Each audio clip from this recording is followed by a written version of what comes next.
Oh my god, thank goodness. Maybe there's something deep in the pyramid that Rahima can help us find that will fight against Cheliax. Fuck! Thank goodness. Oh, hey, look, it's. Oh. I guess we'll have to do the Oh, it's lame. commander. Alright. Fuck. Alright, everybody, welcome back to episode 3 of the Hellfire Crisis. The prologue is done. It's okay to read the player's guide now, everybody. You've seen the backstory of the campaign, the inciting incident of the rebellion. But was it really the inciting incident, or was it whenever Gorham died and his warshards dropped? Or was it whenever they subjugated Breachill? Was it whenever House Thrune started overreaching their power? Or was it whenever Cheliax dedicated itself to Asmodeus? Who knows? Who cares? I don't. I think it's time for you guys to fight a rebellion regardless and fight for the freedom of the people. Shall we say? Sure, I concur. All right. Mhm. Yeah. All right, first things first. I want everybody to put themselves to 2 hero points on their sheets. And if anybody would be so kind as to give me a recap. If you'd like to give me a recap, I can very easily give you a 3rd hero point, and that is one that you may use at any time to give to anybody. It's the powerful recap point. Going once. Going twice. I didn't ping the server. While you're recapping, Evelyn, take it away. I'll do it. Should I wait for the, Nope. for the server ping? Nope, or- you got it. Okay. Get in there.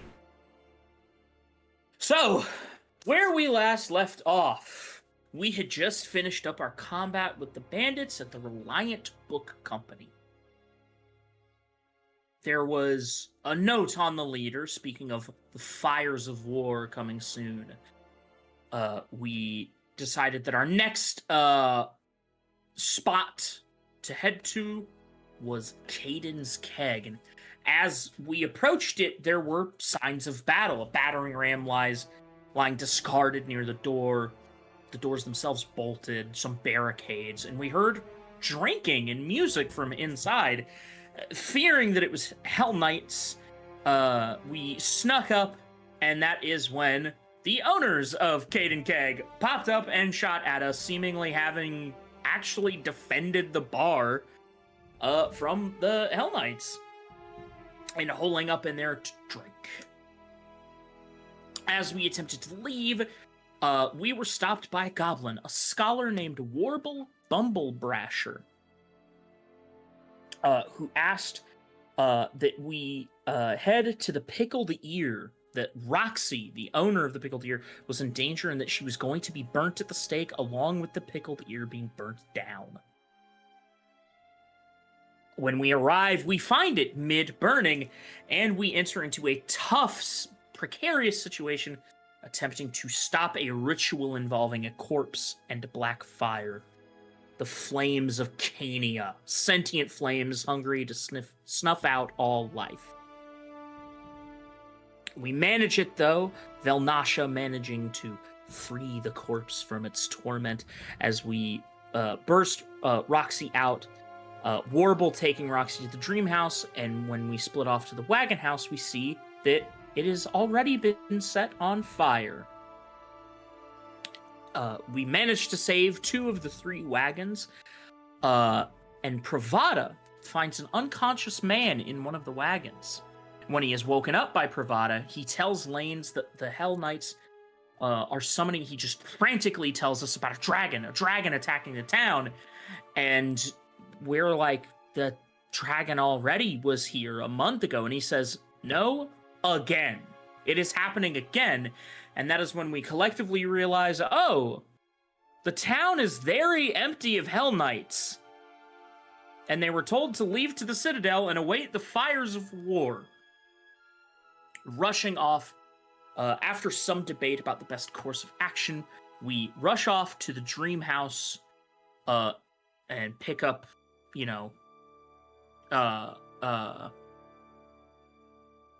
oh my god, what was their name? Warble. Warble. Yes, Warble. Warble told us that the Hellknights were doing something in the vaults of the Citadel, something to do with the goblin cadre that was down there. Realizing that it is a ritual to summon this dragon, we could have a chance to head it off, to cut off the ritual, to disrupt it, and save the town before it even happens. We get to the tunnel, and before we can breach into the room, there is a Hell Knight, an honest-to-God Hell Knight, chatting in the room with a fiend. This Hell Knight, apparently the lictor of the Order of the Rack, speaking of peace talks in Cheliax that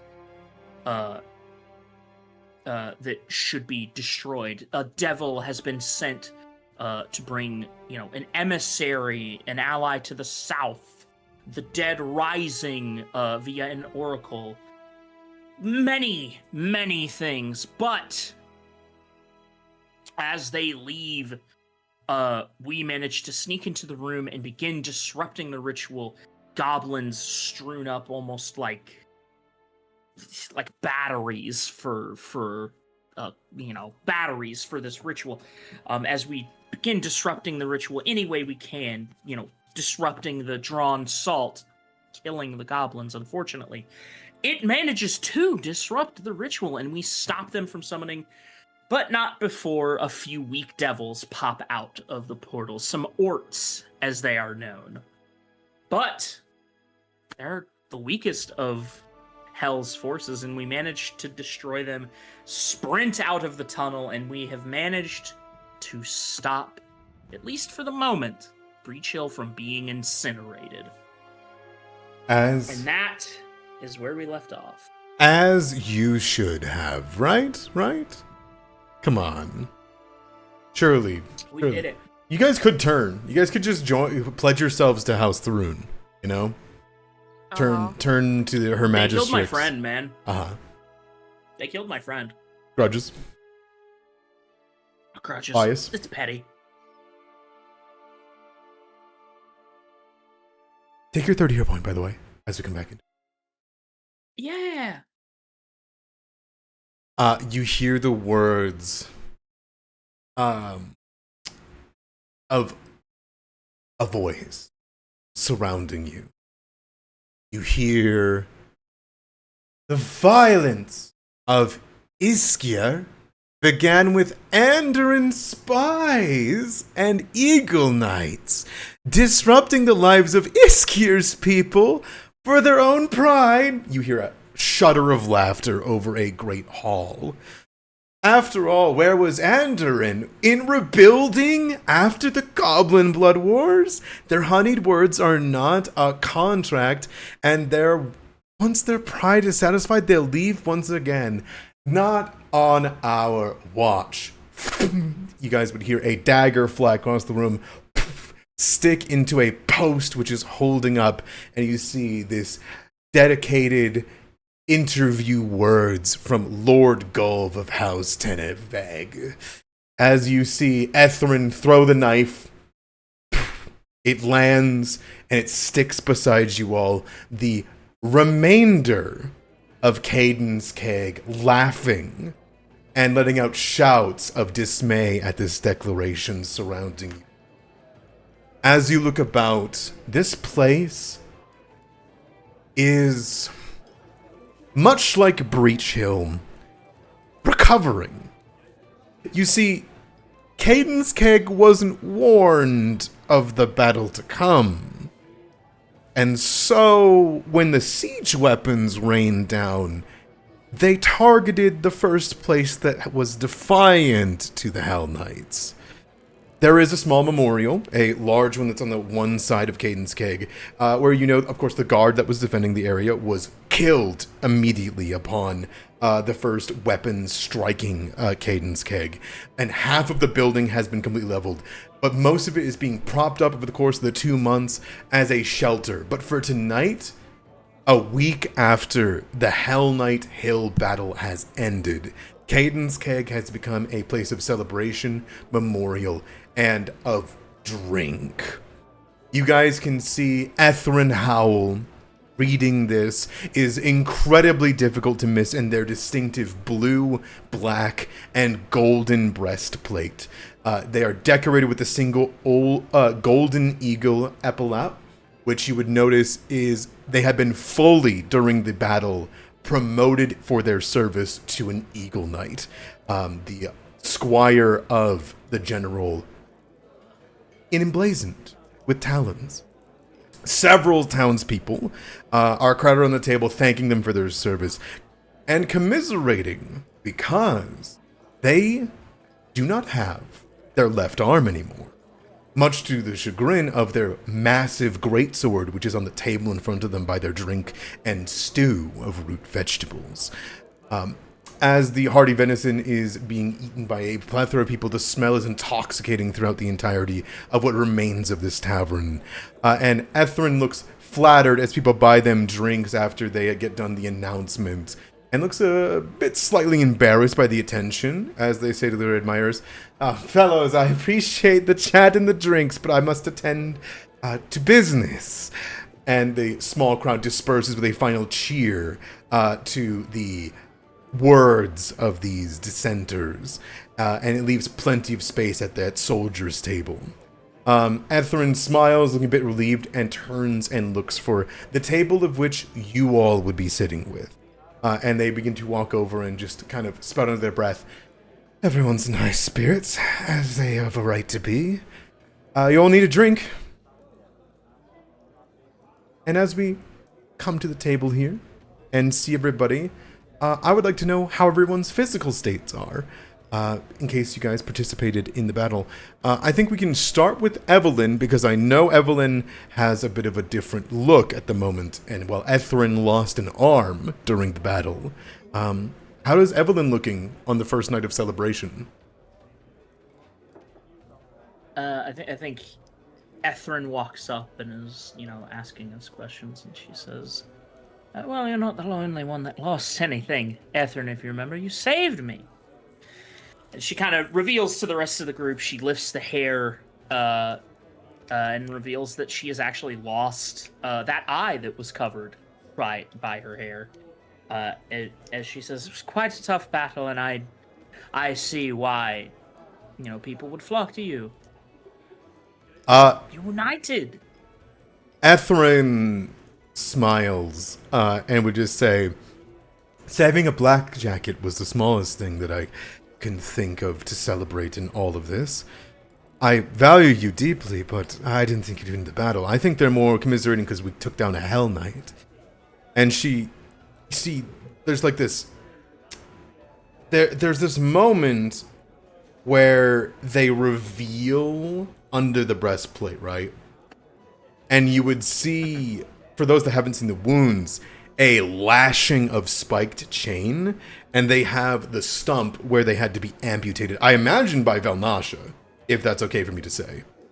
Yeah, absolutely. Vel, you remember that moment as they gestured towards it, the chain that was wrapped around that broke a bone, crushed any semblance of life that would have been in that arm afterwards. The spiked flail that was swinging towards the top of your head, Evelyn, that Ethryn threw their arm in front of, and then together you skewered through the neck of a Hell Knight. They smile towards you in that moment of recognition, and they say, who owes who, it doesn't matter. I only care that you're having a drink. You've been on high alert ever since. We have Breachill, people are going home, buildings are being repaired. And soon, it's time for our leave. They slide the drink, they turn. Belle, have you had anything necessarily change? You might now have participated in the actual siege of 2 months straight battling against Hell Knight defenses. Yeah, I actually think the most noticeable thing off the rip, I think that people would notice, is that before, Belle kind of had soot that never really seemed to quite go away, covering like the end of her tail, maybe like splotched around the ankles, most noticeably like up her right arm up to about maybe midway through the forearm. The soot on her arm is now almost touching her shoulder. And again, just doesn't seem to go away, no matter what she does. And it is almost like swirled up the entirety of her tail. Absolutely. You see that Ethryn gives a nod and a thankful one as they also slide you a drink. Curious if you would have one, or I don't think they've ever seen you drink before. Yep, she is still a nun. Does not drink.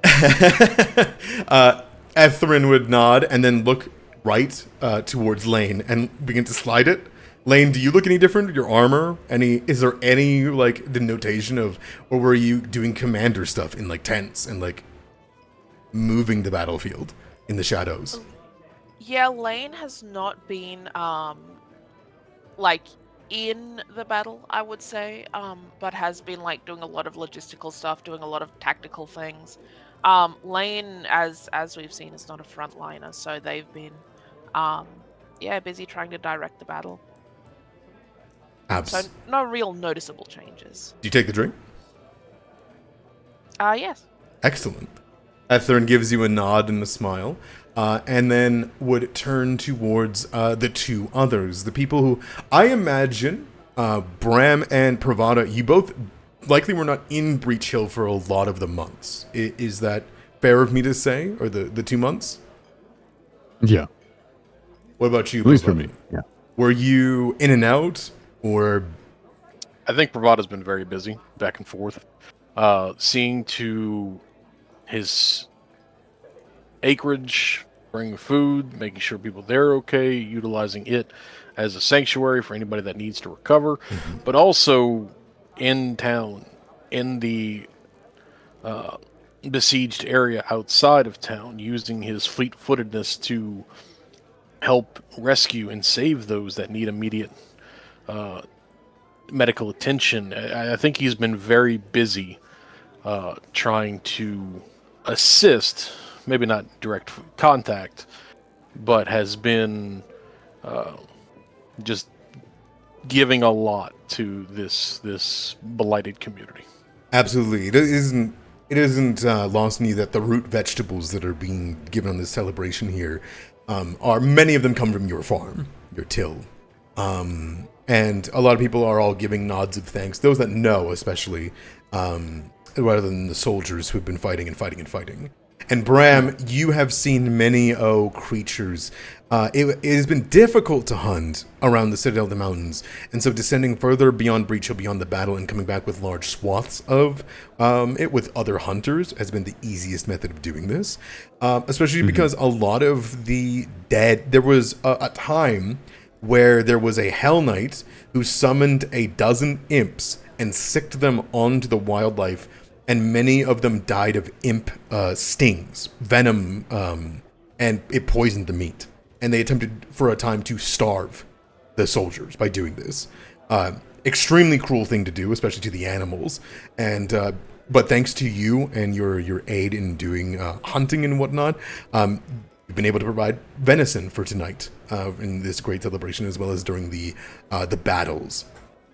I don't imagine you have any wounds from your in various encounters with stags or anything like, I imagine. Probably not, no. Absolutely.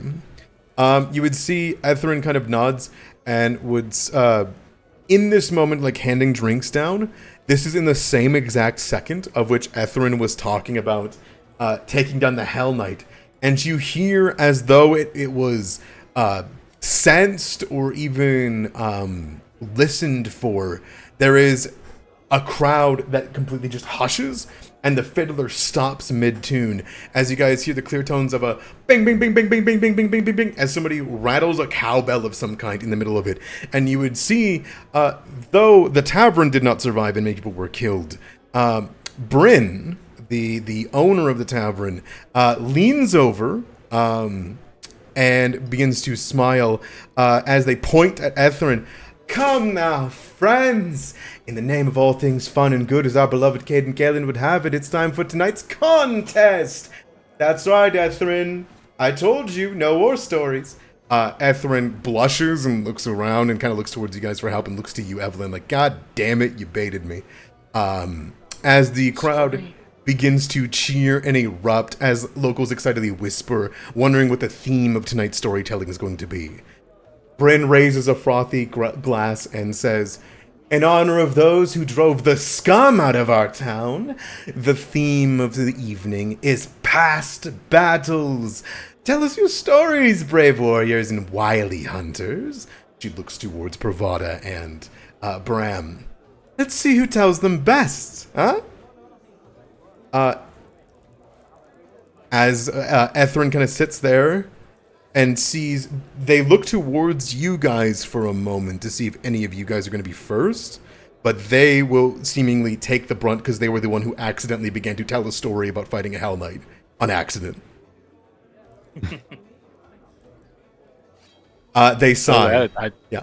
As I would say, I don't have any specific great moments. I'm sure there was once or twice where someone, took a kick to the jaw or something as I was dragging someone out or something. But You misunderstand, Pravada. As you see Ethrin sigh and say, "Can't tell the Hell Knight story again?" Bryn gives a boo, and you hear the entire bar just go, "Boo! Past battles!" And Ethrin kind of thinks, "Oh."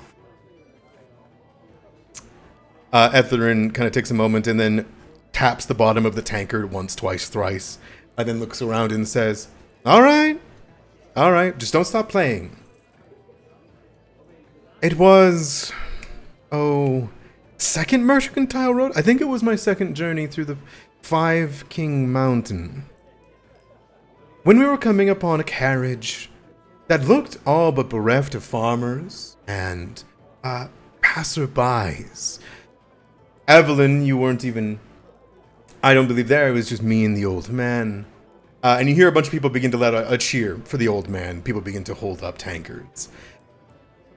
Ethrin says, I may not have any past battles before this one, but I can tell you of the old man's prowess. Along the traveled roads through the mountains, there are things that wander in between. When those dwarves dug to find their sky race all but hundreds, thousands of years ago, they dug up things that came out of those holes with them. Kruth. There's a hush that runs over everybody. Yes, a chameleon. Spiked, the size of 2 carriages. It loomed over the dead bodies. And the general stared it down, had one eye on me, one eye on him. I stood with my practice sword, my great sword, without even tasting a blade. Oh. He simply prayed, not for us, but for this poor creature. And with 3 swings of his blade, 1 for each eye and a single for the tongue that came flying forth, he split it in twine and ran the creature back to its hovel and healed the wounded. And you hear there's a great cheer as they go into a little bit more greater detail into this. A bunch of people begin to tell stories of General Cormoth, but it is not lost on you, as Ethrin looks down, that it's going to be your turn soon. And so, as everyone loves to hear a good story, and it is part of Caden's keg to tell one, soon it will fall onto one of you. And if there are no volunteers, I need a d20 from all of you. Oh my To god. clarify, we're describing a valorous event from our past? Past battles, yes. That is the theme of tonight's procession.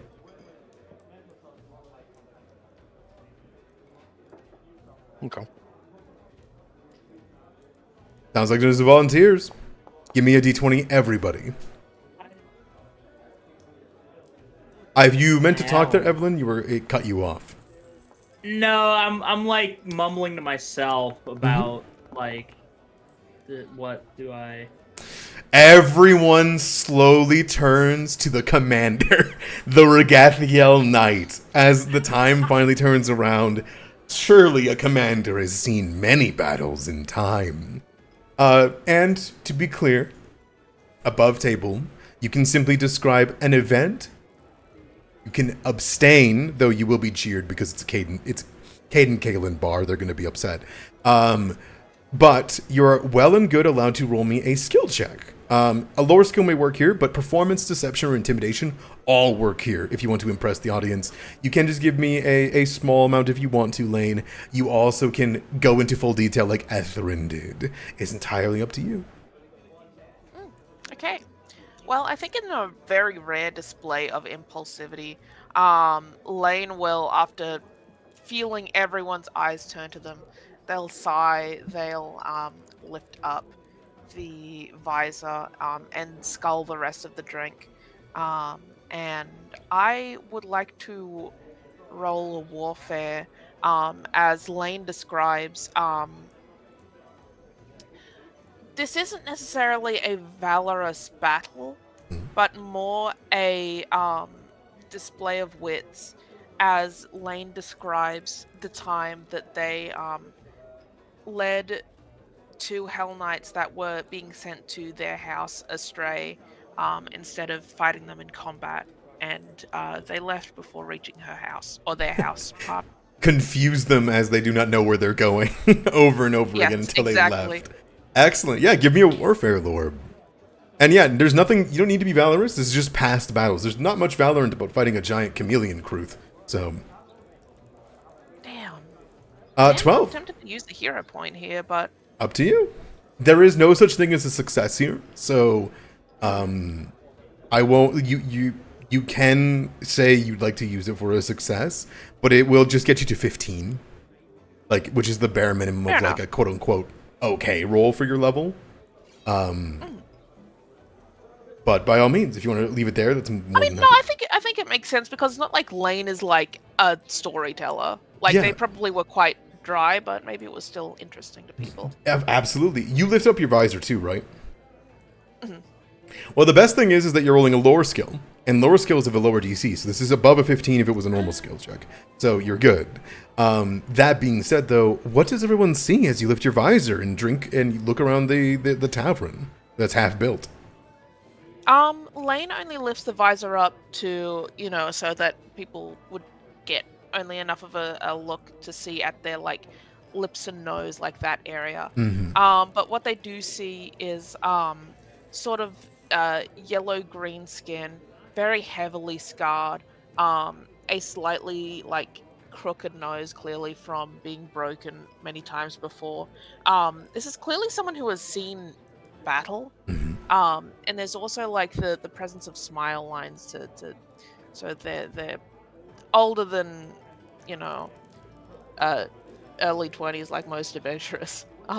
But yeah, that's what people see. Absolutely. Do they get to see your teeth? Yes, the pointed teeth. Absolutely. Yeah, titular needle-like teeth. Excellent. Everyone gets a good look at that. People shush. People listen to your story. And a lot of people laugh at the idiocy of the scum that you redirected from your location and saved some lives. People begin to cheer. People begin to bat. People begin to buy you drinks. And before long, it will turn. If we have no volunteers, I'm going to need another round of D20s. Going once. Going twice. All right. Give me another round of D20s.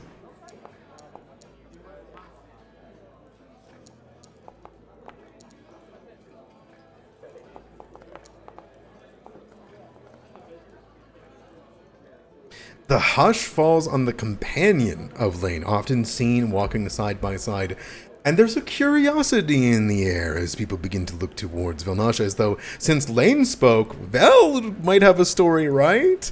Everyone kind of looks over towards you. It goes between a few people that talk about their small battles, their how they fought about an armiger and won, but until then it lands on you, Vel. And Vel, you can either abstain, or you can tell a story. And just to be clear, because this whole thing has kind of confused me a little bit because I'm a moron. Are they wanting, like, fight stories, or? The theme of tonight's stories is past battles from before the Battle of Hell Knight Hill. Whatever you consider to be a battle is up to you.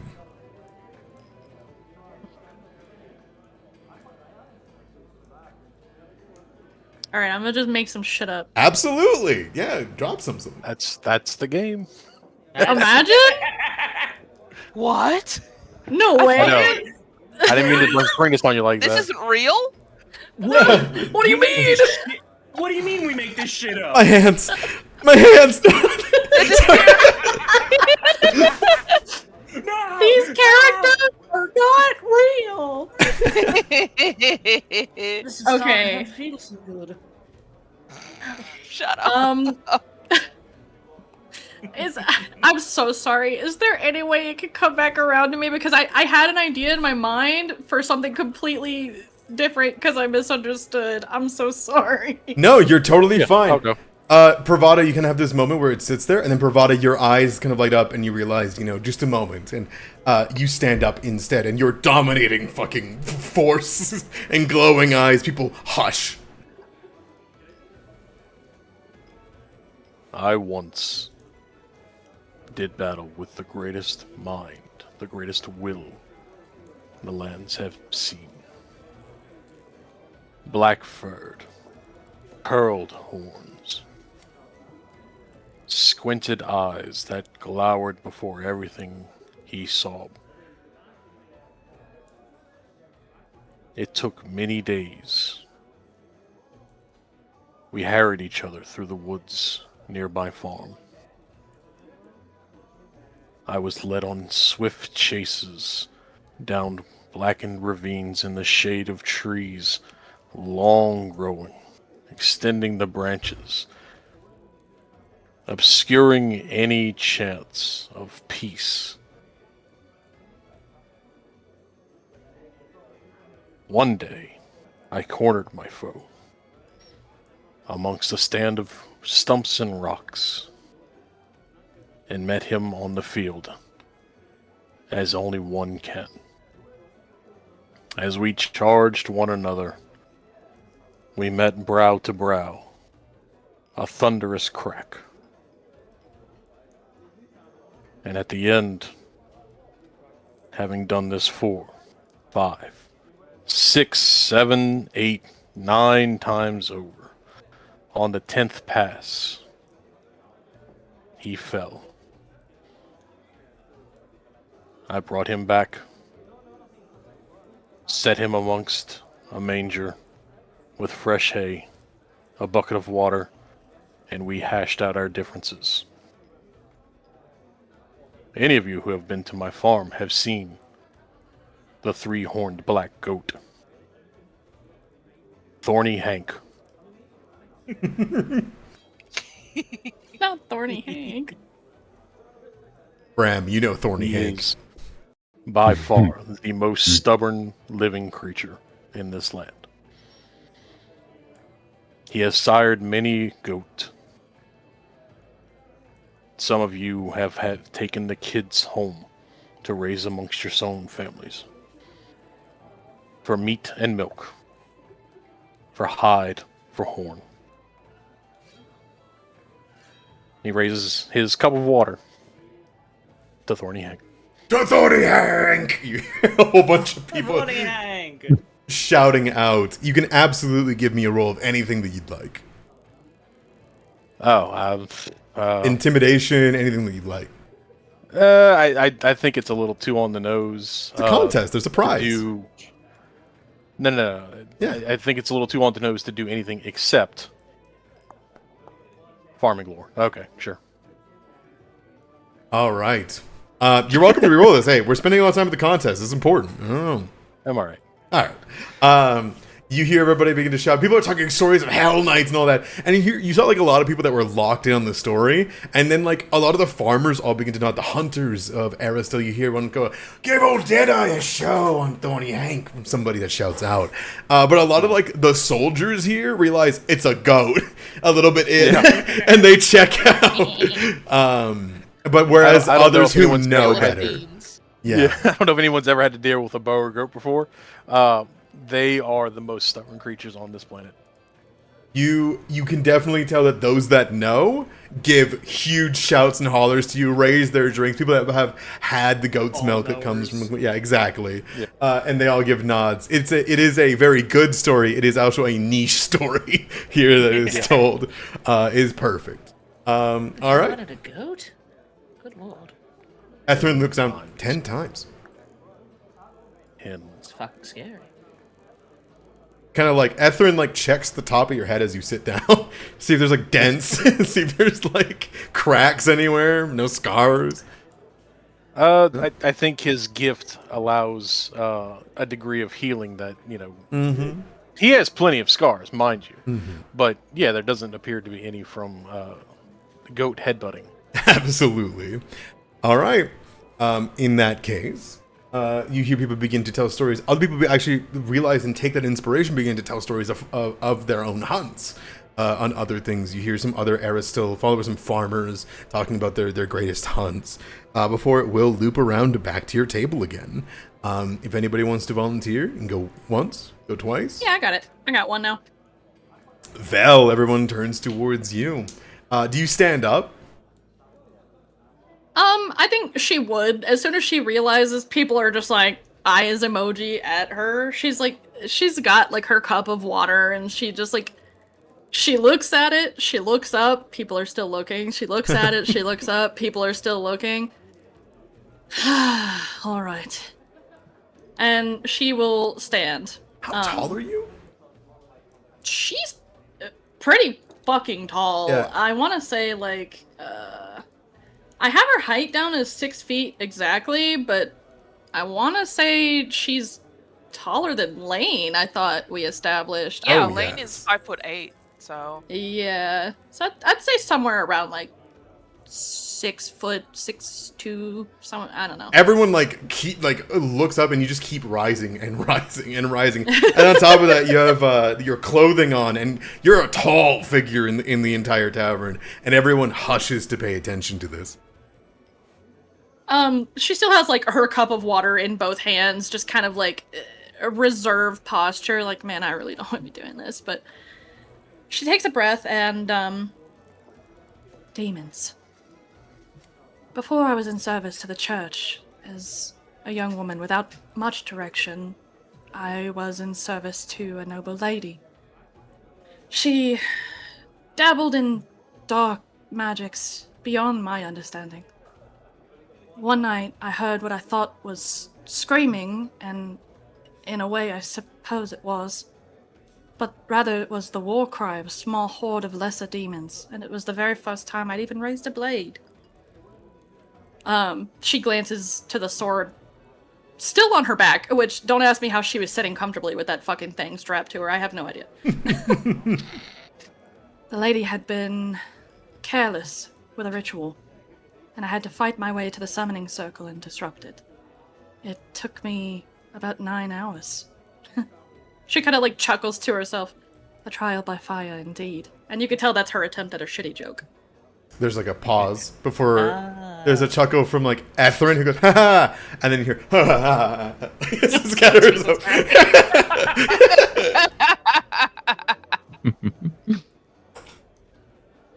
There's the pause, and then you hear, the lady, does she live? Did you bury her too? Yes. That is what led me to my service to the church.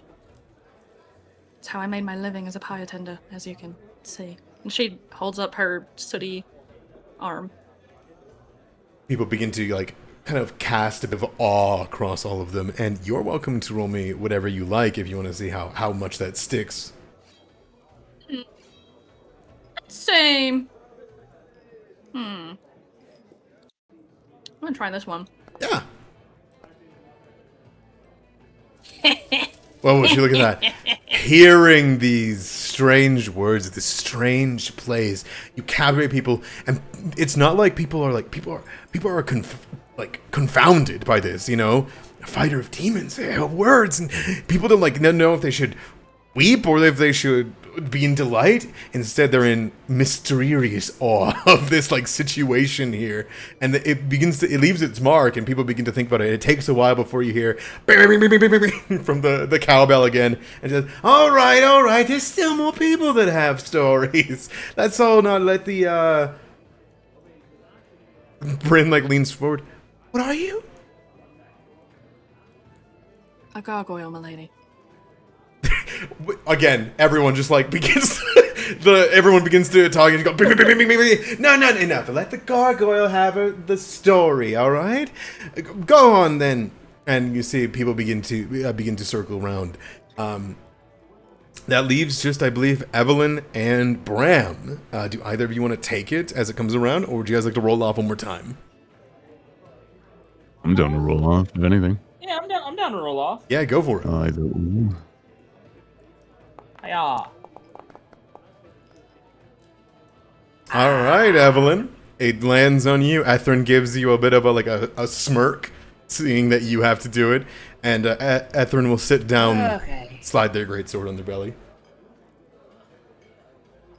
I think she stands. Well, it's not a valorous battle, I suppose, but I was looked down on where I lived until a prominent blackjacket challenged me to a duel, attempting to flaunt their skills on someone lesser than them. When I managed to upend them quite physically and literally, they were not such a prominent recruit anymore, and that is how I became a blackjack, in fact. Yeah! You hear a couple of people begin to shout out. And you can see a lot of them are people that definitely just think that you're rich and want you to feel like you're well and good loved. Give me a check of any kind. I'm gonna go Truma. Yeah. You know, the confidentiality of the arrangement is enough for people to be like, oh, they can't say much. You hear somebody go, they're under contract, guy. Somebody begins to speak around, and there's a bit of a clap as it comes about, and somebody shouts out, "Are you under contract? Who are you guarding?" I can't tell you that. I knew it. One of them sits down, and the other one flips a coin to the other one. Like I told you. And that will then turn fully over towards Bram as the last stories of Hunter's Life. No, If I told you, I have to kill you. I'd have to kill you. It will come around to you, Bram, as people begin to look towards an ancient Isgiri blood.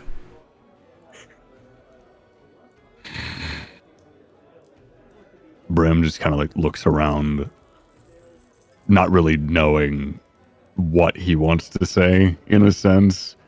He knows the battle that everybody wants to fucking hear, probably, but he'll stand up. You got it, old man.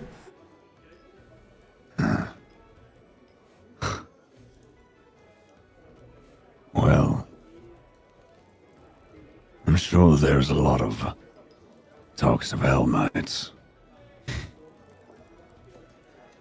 I don't know how true your stories are. However, I killed one with my own hands. Yes. Oh. This happened quite a long time ago. But when I was younger, a bunch of them came and burned my village to the ground. I swore from that day not to run away from them the moment I saw them. Unfortunately, it was a day where I was out hunting for my wife and my son. I didn't realize they were coming. I came home and they were gone, lying in a pool of their own blood. I don't remember much, but I remember coming to and one of those big, armored bastards lying in his own viscera.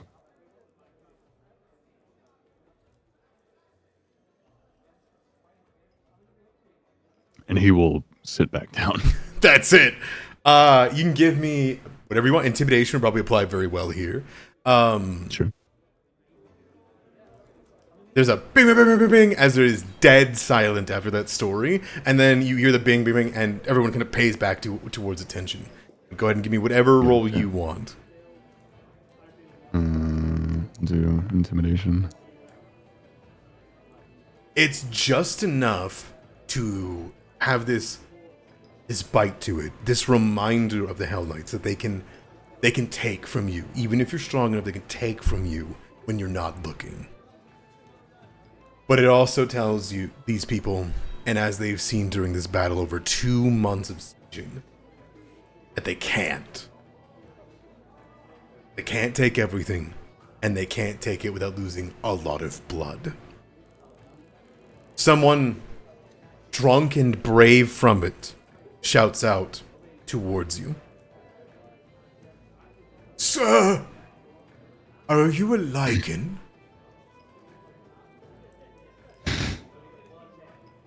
No, not quite. It's a hush that falls over the entire room as people begin to whisper towards each other. And people come to a pause before there is a bing, bing, bing, bing, bing, bing. All right, everyone. Many rewards, many tales, many Hell Knight fighters tonight. But, and you see Bryn kind of come up and move around, and you can see she holds a tankard that is etched with runes. I think it's clear that in a realm of Hell Knight fights and that what is lost, the mystery and the failure of demon falls on new hand.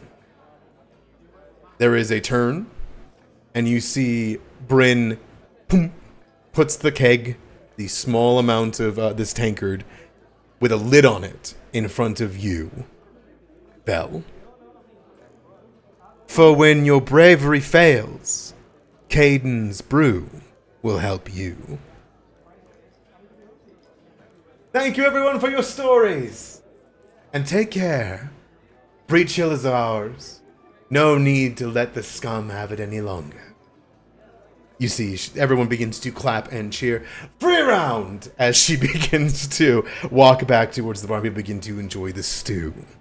And I will give you a drink.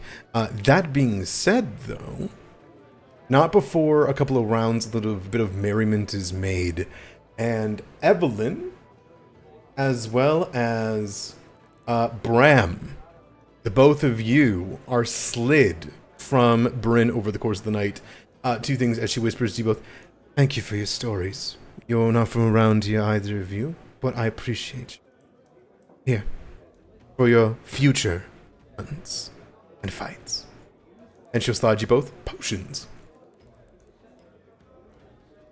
What is both what? You cut out for a moment there. Yeah. Rations? Rations? Potions. Potions. Okay. Potions, I see. Seems some extra. I will hand them, put them in each of your inventory. Don't you worry. All right. Are we just not going to hear from Bear? Dude, that's true. Salem? Salem! Bear, No! the story. What story does Bears have? I think Salem Everyone just cheers. walked away. Yeah, everyone. So Immediately. beautiful. Let's see.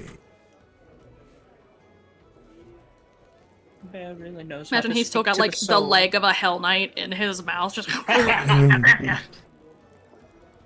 Bram. He really knows how to speak to the soul. What a way with words. And for you, Belle, I will throw what you are given Huh? in your inventory. Oh, yippee! Do you guys say anything more to each other, or do you guys kind of carouse, have the rest of your food, have the rest of your drinks? You have something there? Go for it. I didn't have anything specific, but I did want to. I did want to check. Is there like an active infirmary that is nearby? Like the what was it? The temple. The Dream House? Dreamhouse, that was it. Yeah, there is an infirmary. A lot of people have been brought here for this celebration. Because half of this building is caved in and from the people who died.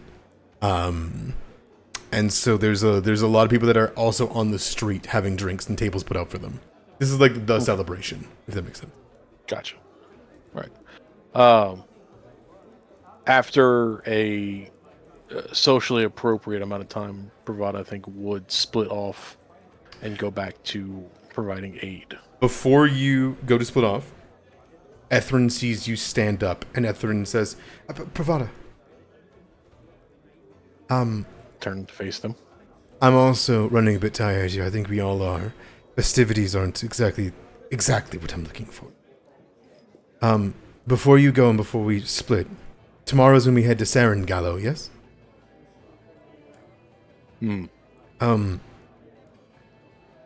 I've come to a decision. She looks down to each of you. And he says, I may have been promoted to Hell Knight. The smile at you, Evelyn. But I've been inspired. I can't wield my sword, and I do not wish to use another.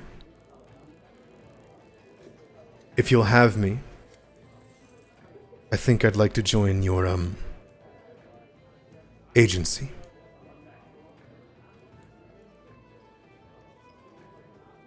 I've already spoken to Indira, Evelyn. She understands. I see. To be clear, he is speaking to Evelyn about being a black jacket. She wants to join to become a Hellbreaker.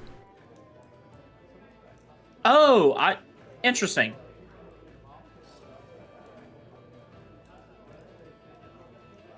That See why not? you would know that means that they are going to have to give up being an Eagle Knight. I see. Yeah, I think Evelyn would. Well, you sure? You'd have to abandon your Eagle Knight duties, though. I suppose if you've given it thought, my friend, then I think it's wrong for me to return. They kind of look down towards where their arm is. They would abandon nothing but a title. The work is still there. The heart is still there. They nod. would I think she welcome gives a nod. Sure. The work is still to be done. It happened 2 months ago, but his death still lingers on me. I can't put out this fire. Not with my sword nor in my heart, but I can help. I can organize. I can train. Anyone else that feels the same? I think there's a bit of a grim look that crosses her face at mentioning the old man, and she says, "Yes, that fire hasn't been quelled in me either, so you're absolutely welcome to join us." Very well. Wherever you all may rest, the Wizard's Grace, here, or the Dream House, meet me at the morning. Western Gate. We'll begin our journey to the Sarengallo. And,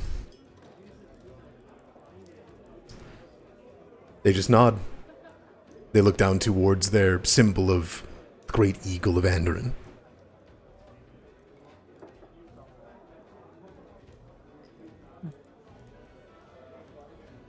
With that, if there's nothing more, we can come back in the morning here. And I'll take this opportunity to remind everybody to put yourselves at a full night's rest and full HP, because it's been 2 months. Yeah. I did not want to assume and do that automatically if we were going to have like some kind of flashback or something like that. Nope, it's all good. Is there anything else you guys want to do on your last night here in Breachill? I think Vel would want to see if there were any last minute pyres that need tending. There is. for her own purposes. You know this is the last night in Breachill, and there are many spirits that are still inflamed by the method of dying, the suddenness of it, and the horridness of what happened in Breachill here. You know, these spirits will not rest, and they cannot rest. But you can tend to them. Help them. Give guidance to the priests that are here, what few of them remain. Many priests were targeted by the Hellknights.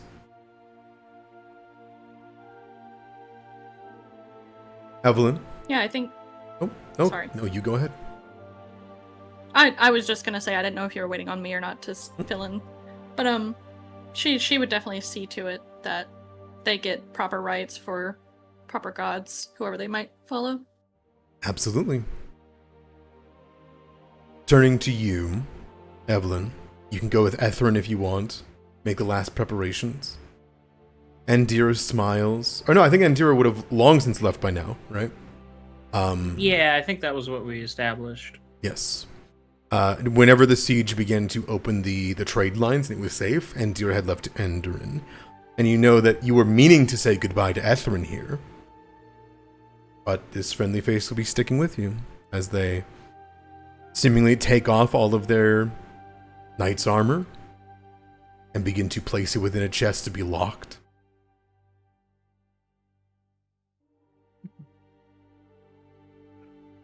I think definitely there's the hand on the shoulder, the hug, and then the helping to like pack items and preparing. Mm-hmm. You didn't share this story, but you remember the fear when that Hell Knight went to swing at you after the eye. But you're moving together. One face you do know in this foreign place that needs your help. Better than you had it when you left Druma and went to Andoran alone. Pravada, a careful hand on those with broken bones, and your last night to visit the farm. Pack up anything you need. Wrangle one thorny Hank one last time. He only gets out about once every 3 or 4 months, you know? It's when he finishes tolerating the fence. Exactly. And Bram, heading to that occult, strange place, Serengallo. Is there anything you would do to prep before leaving after the 2 months of battle and hunt?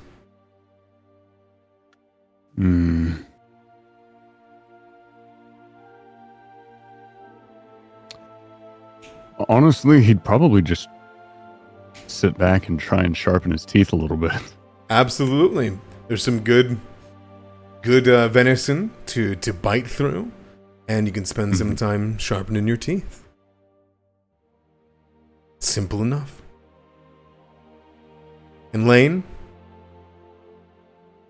I have an important question for you. Yes. Did I ever give you the secret passcode to get into the headquarters in Serengallo? You have not told me it, no. Okay. I'm gonna give that to you right now. So that we show up and not know. So that later on, at another time, this will not be incredibly awkward. But is there anything else that you do before we move on? I don't think Lane has any important or special preparations to make right now, no.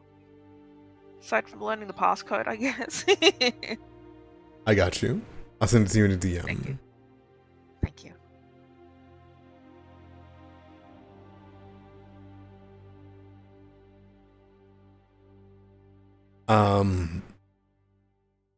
One more thing here. Whoopsies. Hello. Don't fight me.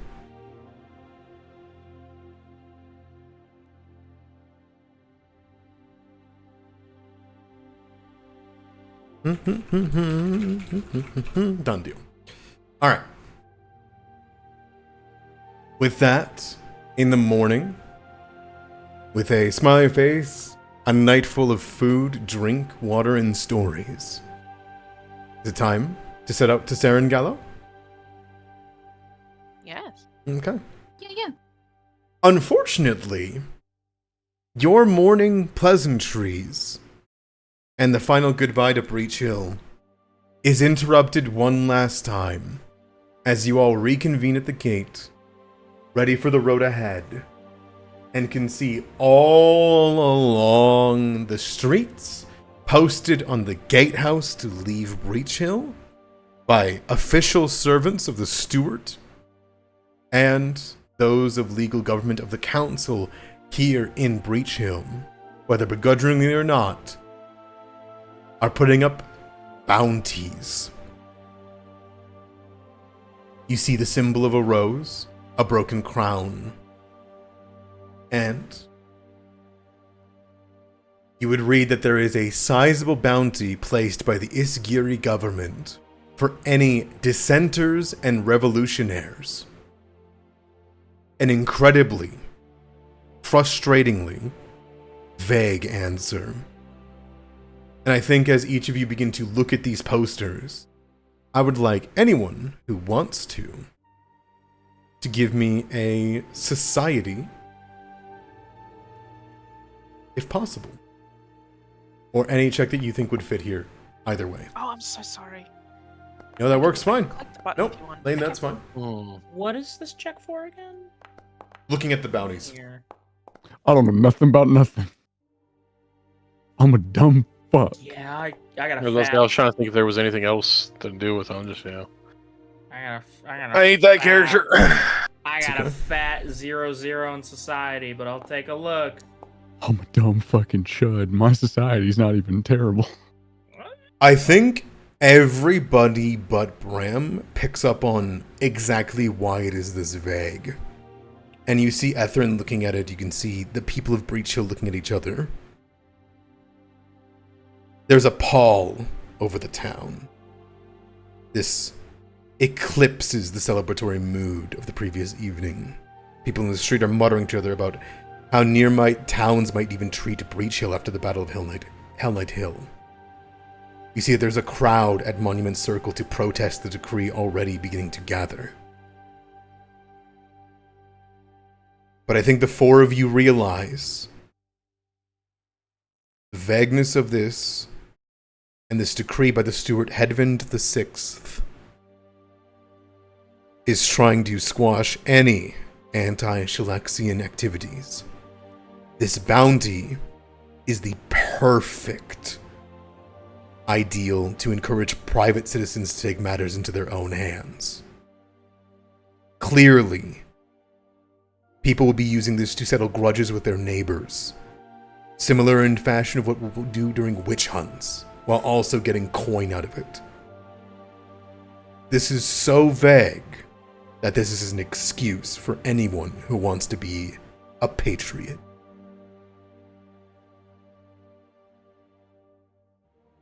Why my lip just curled?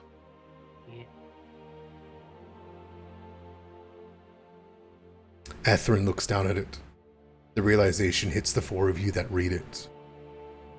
Ethrin's carrying a chest and puts it in the back of the wagon drawn by a horse. Their greatsword too large to be covered, simply wrapped in a way that Vel has shown them, seemingly inspired by Vel. They put it in the back and they throw a large canvas over it to cover it. They look worried, but they smile and say, "No one here would do it. No one in this town, not yet. I worry for us outside of Breachill. It's beginning." I agree. But we're not there yet. No. No, not yet. Do you think we should divert routes? We will be heading straight along to the Conerica River outside of Breachill. But if I'm honest, we'll come across far too many places.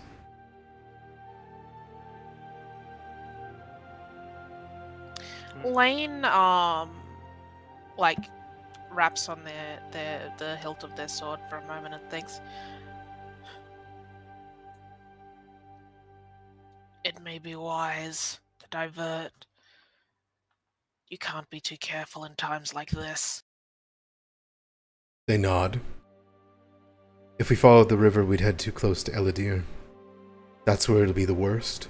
That's where people will be the most loyal. What do you say heading Yes, and I directly think- to? Pardon? What do you think about heading directly through? Berries and the like.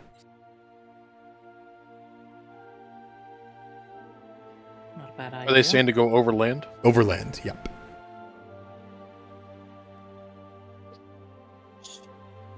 I think Bad that would be idea. fine. We have an eclectic mix of skills to aid us in that traversal. I agree. We're better Yeah. suited for it. We will stand out being in the middle of a field, but there will be less eyes to cross us. There's... And I... Oh, pardon? No, go ahead. And I fear that we would stand out either way. No matter what route we take. We'll need to hit stops. I know of inns along the way on the way to Merrywim. But as long as we keep to small hovels, local shops, general stores, I think we'll be okay. They look back, and they see Evelyn with your garb, the black and gold. They look towards you, fully in Regathiel attire. Val, you already have it all knotted up in a, like wrapped up, right? Yes, it is fully concealed. Do you think we should hide everything?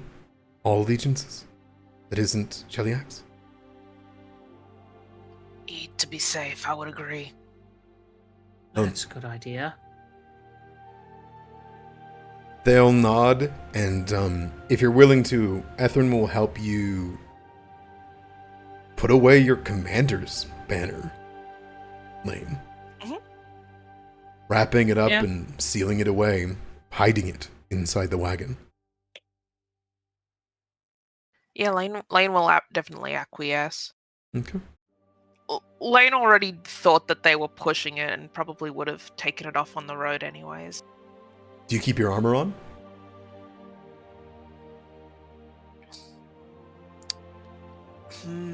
That's a good question, because it's quite obviously, like, for lack of a better word, like Regathiel themed armor. Most people see golden armor, and they may not know that that's Regathiel, but they'll know that it's not Chelixian. Not black and red. I think because Lane does not plan to be in the front lines, even if a battle does break out. I think to be 100% safe, Lane will like take the armor off while we travel. Yeah. Okay. They'll blend in probably better since Lane is a hobgoblin. Yeah, you would see that Ethrin will kind of take a moment, and before you guys leave, they're going to buy a pair of common clothes for everybody. If you guys are... Lane actually already has a Oh, there you go. They're wearing like a purple hood and like the colors of like a local Breachill garb. And Hell yeah. Lane... I'd take it. Yeah, they'll buy you a pair, Evelyn, so that you're not in obvious clothing. You will want to de-equip your armor for this trip. That's okay. Unless you're willing to wear it over. There is always the possibility that you can wear things over your guys' armor. I think that they would notice if I was very lumpy and weird. True. True. I mean, Evelyn's armor is kind of... No, it's scale mail. That doesn't really... That shit's loud as fuck, dog. I'm not gonna lie. Yeah. I don't know if you've ever been around real scale. Yeah, it's noticeable. Okay, yeah. Take Having like common a heavy clothes, then. bundled, like, I don't know, waxed, coach coat would help, but I mean, if you're on a cart bouncing up and down, like it's definitely gonna be noticeable. I would ask if Vel's like habit is nondescript enough to just be kept. You might get questioned, and as long as you have an answer, that should be fine. Am I familiar with the acceptable Cheliaxian gods? Asmodeus. Sick. There you go. The most common worshipped god in Isger, though, is Aristil, the old Deadeye. Asmodeus seems the safe answer. Sounds good. The wagon's hitched up. Bram, you wear common clothes at a good time. You do wear Isgiri themed things, like your what's left of the Zoic that's around you. People would know that you are a Isgiri man, but that's not necessarily dissenting. You know, it's not like you're wearing the rebellion attire, right? Yeah. Okay. You're not wearing a shirt that says "I Heart Rebellion." Down with her magistrix. Okay. I'm actually having trouble not wearing my armor because it's bulky enough that it overloads my backpack. Just don't put it in your backpack. You can say that's in the wagon. Okay. As long as you don't have it in your backpack, it won't overload the backpack. Because it can't fit in your backpack. Scale mail won't fit in your backpack. Yeah, if I try to unequip it, it immediately goes into my backpack. I see. Like, I don't have the option to... There you go. I put it there. Boom. You put it as worn, but not armor. Which means it's on your... Okay, I see. Okay. And you guys head out on the wagon. Taking care with the horses. I imagine, provided you bring some carrots. Yeah, carrots. Got maybe an apple or two off a nearby tree. All right. In that case, you guys head out. Leaving Breachill behind, the Battle of Hell Knight Hill and its horrors. Taking a quick stop down at the farm for the last goodbyes. Our travel here will be quite long. You cannot tell from this map, per se, but if I bring you guys over to the main map of Isger, drag you guys over here.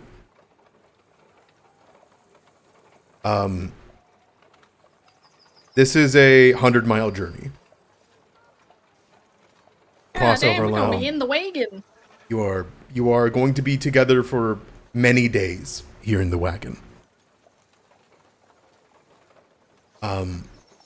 As we head out and head towards the countryside, is there anything that you guys wish to do or say before I just continue? I do not mind just continuing. Sky is gray and cloudy, presaging some autumn rains. But you're passing by farms and empty fields, their harvests already collected.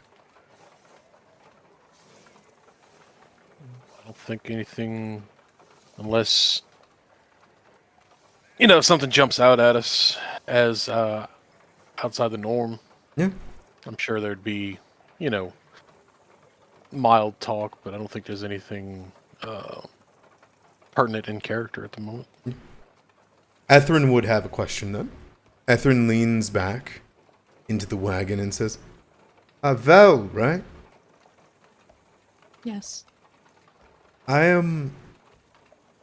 You said you fought fiends before.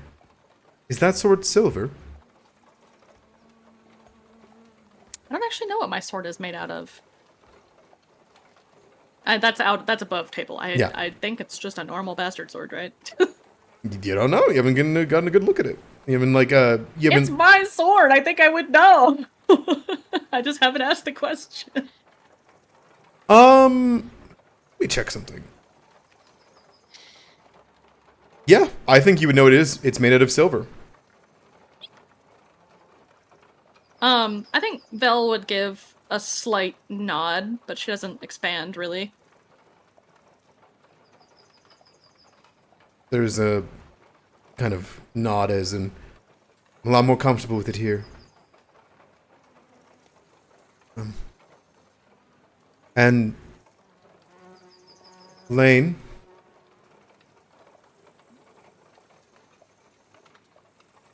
Lane? I believe Lane stepped away. Nope. I thought that just came back. I just came back. That's okay. What was the? Etherin's asking you a question. Did they ever burn down that house you sent them to? What happened to the people you misdirected them to? Those Hellknights. If I'm honest, I'm not entirely sure.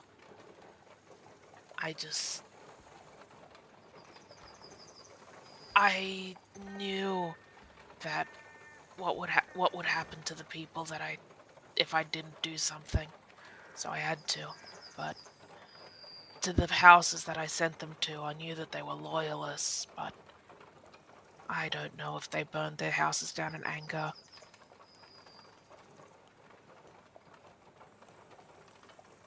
You can see there's a bit of worry on their face and the nod.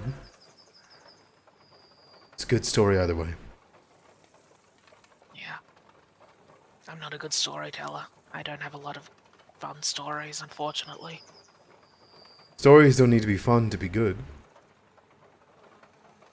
Fair enough, but people usually don't want the gritty details. People just want the endings and the good parts, right? Exactly. Well, here's hoping we get to skip to the good part then. Hopefully. Hopefully, yeah.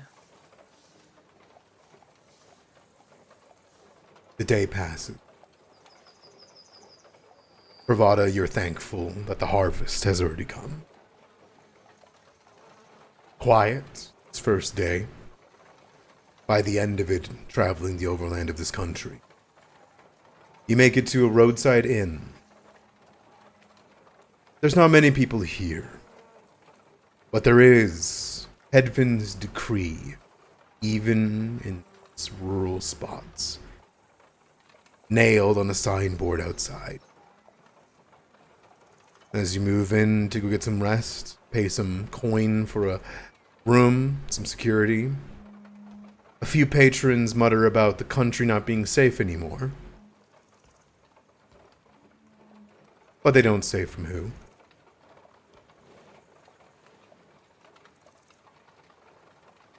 Night passes.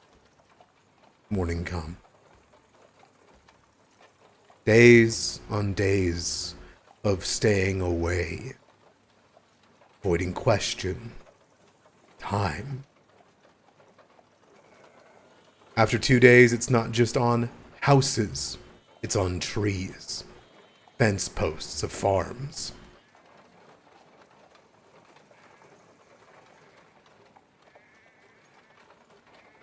At the end, shall we say the mid-afternoon of the 4th day, you enter a small, unmarked village called Draymore.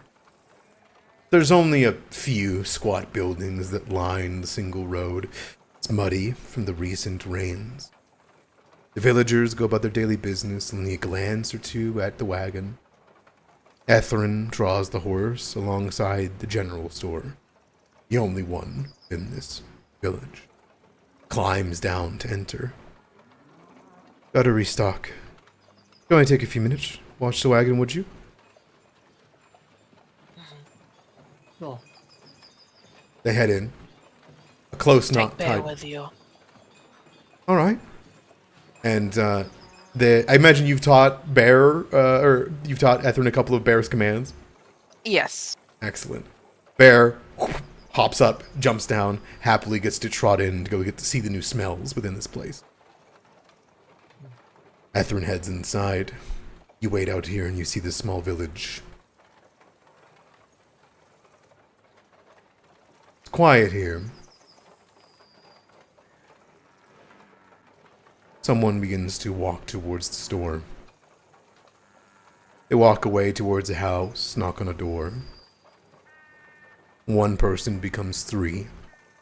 3 becomes 5. Becomes 6.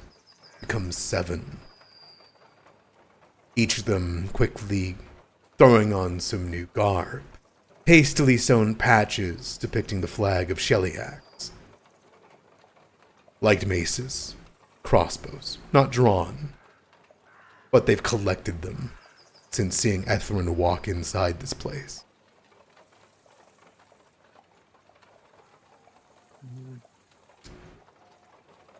I think we might Be have observant. You see them begin to talk to each other. The first one that had walked. If anyone wants to give me a sense motive, you're more than welcome to. Yeah. I would love to. Absolutely, I would love to. I'd hero point this to be a success. It's a secret. Oh wait, no, I can't. It's a secret. Yeah. Then I'd re-roll it if it's below 10 on the die, or 11 on the die. Pravada. It's difficult. These people are roused up by somebody new in their small village. You're not sure what's going to happen, but you're keeping an eye on them. Bram, it concerns you that they've gone these weapons. It's concerned you that they've gone to these, but they're just watching for now. As long as Ethrun leaves, it should be fine. Quickly. Lane, Vel, it isn't lost on you that they're waiting for Ethrun to come out, waiting for coin to be spent, things to be brought out, things to accuse people for. But for you, Evelyn, you see in their young eyes the excitement. This isn't going to be an extortion. It's going to be a beating. Stay out. A warning. And moreover, you see one pointing down, and you realize they're talking about leashing the dog. Rare boarhounds these days. Good trained. Ethrun's going to be ambushed the moment he leaves this place. And she will not be able to fight on their own.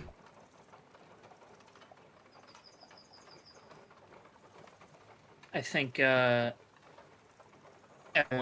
would tap Lane on the shoulder, lean in, and whisper, "We should probably head into the store. They're going to be ambushed the moment they break out of the doors with anything." I think Lane gives a look at Bravada and Bram of like a nod. Lane makes like no motion as if they've heard you, but they just start walking inside. The wagon's been pulled away a good distance from the general store to not draw attention, right? Mm-hmm. It's a walk to go towards the store. The door's closed. You will be walking past and through these people who are waiting just outside the door. Do you ignore them or do you expose yourself to them? What do you mean Expose myself? expose? Yeah. They do not see you guys. The wagon's at a good distance. They're not concerning themselves with you. If you go towards the store in any manner, the 7 of them will see you and will likely turn their attention to you instead. Can have Vel do a little distraction op. I don't know. I think. I mean, How far away? There are 7 people from this village who have put on makeshift armor and have armed themselves, right? Yep. They have symbols of Cheliax on them too that they've hastily patched on. Yeah, no, there's no. I mean, unless somebody's stopping him, Bravada's standing all the way out of the cart on this one, and will. I don't know about interpose, but definitely be out and about. Yeah, Evelyn, I think, also is going to be making Like- herself visible. Like if there was, I don't know, if we could, let me draw something here, just to give a little Like, if this is a little general store, How's this? and now there we go. Okay, cool. Thank you. They're So, watching the store's entrance right here. And yeah, if you guys want a little bit of what these guys look like with of various kinds, they got the patched on symbol. They got weapons. Oh, they have all their teeth. Yeah, they're villagers. Not for long. They're all watching the entrance, but as soon as the wagon's pulled away like 30 feet back here, like off map, you guys have to intercede if you guys want to stop them from just getting at Ethrin, or walk between them if you guys want to go warn Ethrin. Yeah, if the cart's I'm so sorry. if the cart's like over here, yeah, that's way too many people interposing themselves in between our friend, the means of conveyance, while they're gathering weapons. I don't know what Bram's doing, but Pravada, after hearing Evelyn say, "Hey, they're gonna jump our boy," and that's BOI. He's just gonna get out, and I imagine if Bram's getting out as well. It's like that. yeah.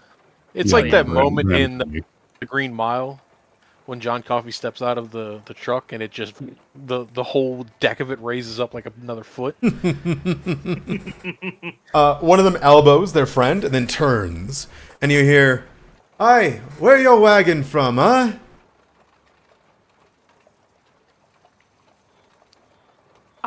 S- Does anyone take the lead here? I don't want to step on toes if somebody has a plan. I'm trying to come up with something. Hang on. We're Vel, it sounded like you had something that you maybe wanted to propose I first. mean, that was before everybody piled out. Oh, No, It's a little late now. I was trying to suggest I was gonna go with oh my goodness, all these strong men, and I'm just a lonely priest. What's going on here? Is there danger? There's about to be. That sounds fantastic. I think we should Honestly, make Sure. way for that. yeah, let's Honestly, do that. yeah. Honestly, yeah. Let's. I Oh, feel like hell Belle yeah. like holds a hand out, like, let me handle this. Let me cook. Um, Evelyn's like, hold on, let's let Vel cook. You guys kind of like begin to peer from the wagon. They can't get a good read on you guys from this distance. That Ethrin's kind of like, you guys didn't want to be exposed, so you guys are peeking out from the canvases and whatnot. And Vel, you kind of hold up a hand. You drop off the wagon, begin to walk through the dirt. The one guy turns over and says, "Excuse me, hey, priest, where's your wagon from, huh?" Oh dear, I'm not sure of the origin. I just hitched a ride, you know? Just traveling. Easier off my feet. Hitched a ride, huh? Is there trouble? Yeah, there's trouble. Right, boys? You see one of them kind of like turn over and they like kind of get a look and they go, "A person you're walking with, I know those colors, that's from Breachill. Bunch of fucking traitorous scum they are." I think Vel would be like slowly approach. To be clear, her giant fuck you broadsword is probably on the wagon. Yeah, She would not approach these people with a weapon. sure. But I think she would slowly approach, just like completely oblivious, putting on airs of just like, oh my gosh, like it's like what's going on? Like, So, well, I don't know anything about a Breachill, was it? oh, But, you're not from here? no, I'm afraid I'm new. You see, a transplant from another Asmodean church nearby. Give me a deception check. With the when you drop got it. the name Asmodean. Oh yeah, deception, Disgrace. disgrace. I fucking love that song. I'm sorry. You hear, Me too. come on over then. Give us a little prayer for our little bolts here. And you see they kind of gesture towards their crossbows that they clearly haven't been used like before in combat. And they wave you over to join their group. Sure. She'd step up. You see one of them go, "I think I saw a freak coming in. They got a dog, boarhound, right?" And then one of them goes, "Hey, was that a boarhound that was with this person?" Oh, certainly looked like it. And if possible, Idamera, if they're all looking at me, especially if I'm doing an Asmodean prayer, Can I summon 2 thralls behind them I would say to mask the prayer? yeah, if you want to start whispering and like shadows begin to gather, they look a little bit like, oh, what the fuck, you know, for a second before they kind of like, oh, Asmodean, okay, this is fine. They're fiends. That's right. Law's on our side, and they'll see the 2 thralls kind of appear.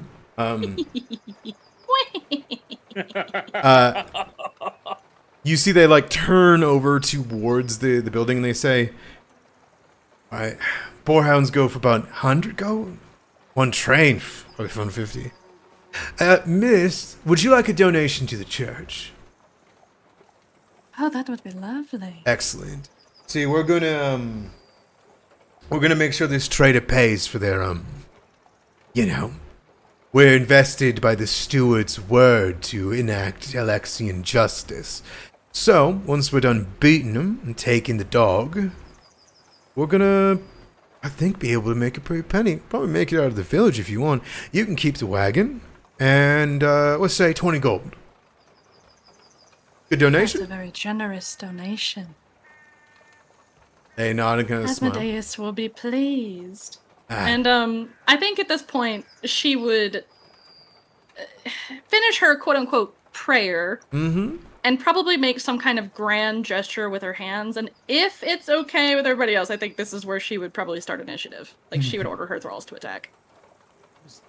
Absolutely. They seem captivated by this. Would there have been time for us to sneak closer? With a distraction, yeah, I would say so. If you guys want to give me a, I'm happy to roll and make a distraction if that would help. The deception is already the make a distraction. It succeeded. Oh, perfect.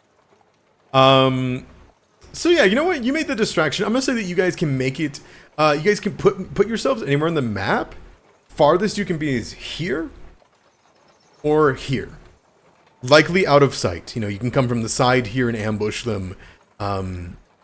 Excellent. Yes, when we See, walked. I got you guys. I got You guys you likely guys. walked around the buildings yeah. while they're talking, that kind of thing. Yeah. Yes. I'm just a lonely priest. Oh, goodness. You folks seem to have weapons. Excellent. And All these strong young village men. Oh. there we go. Big ol' initiative. Yeah. Thralls don't need a part of it. I think it's gonna let me delete.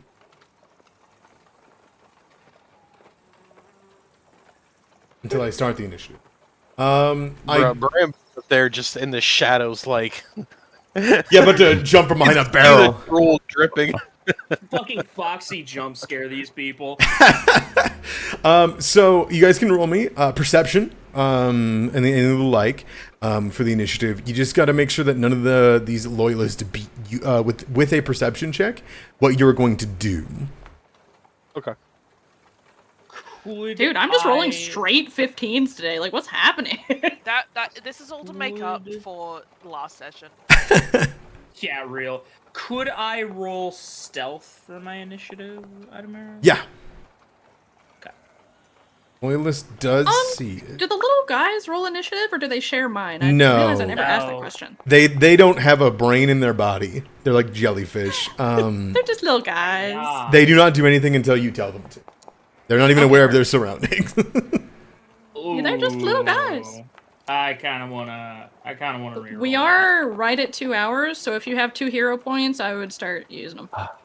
We're 2 hours? Yeah. Yep. 39. Hour 40 in. Oh my god. Yeah. Okay. Yeah. I'm gonna.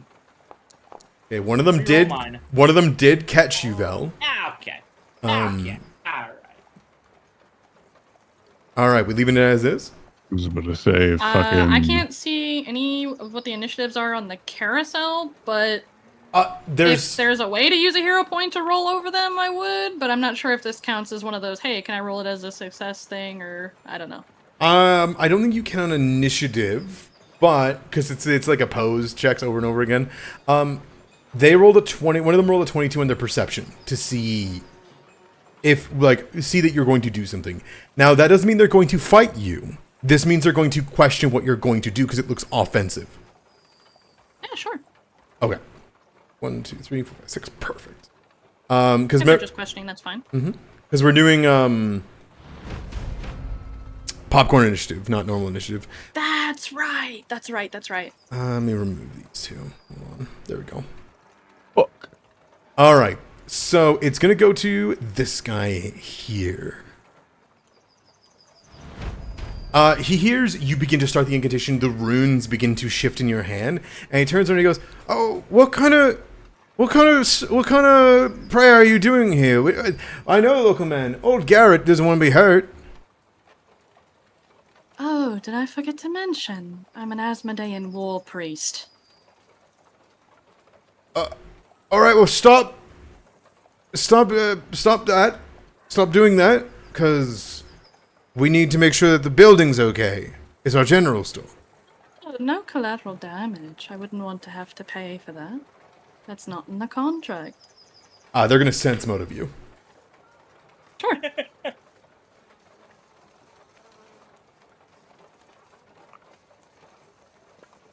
The other one's going like, "What are you doing? They're a Asmodean priest." All right, he'll pass to you.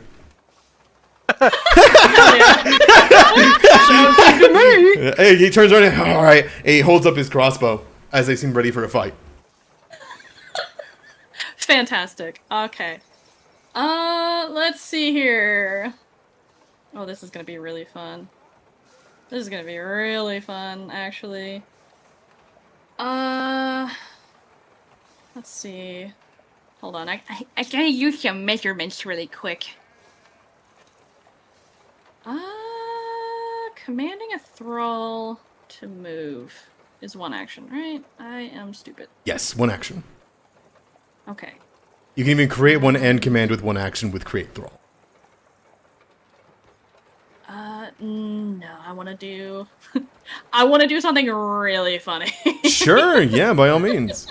I think Okay, I they know have what 15 you're foot doing. move speed. Perfect. I'm gonna get one of these little guys in here. He's just gonna slide his way on in, and then I'm gonna cast Necrotic Bomb. Yeah, I fucking knew it. Yeah, I knew it. I knew that's what you... As soon as you placed them in those two positions, I was like, these guys are literally about to blow the fuck up. Oh my Yeah. god!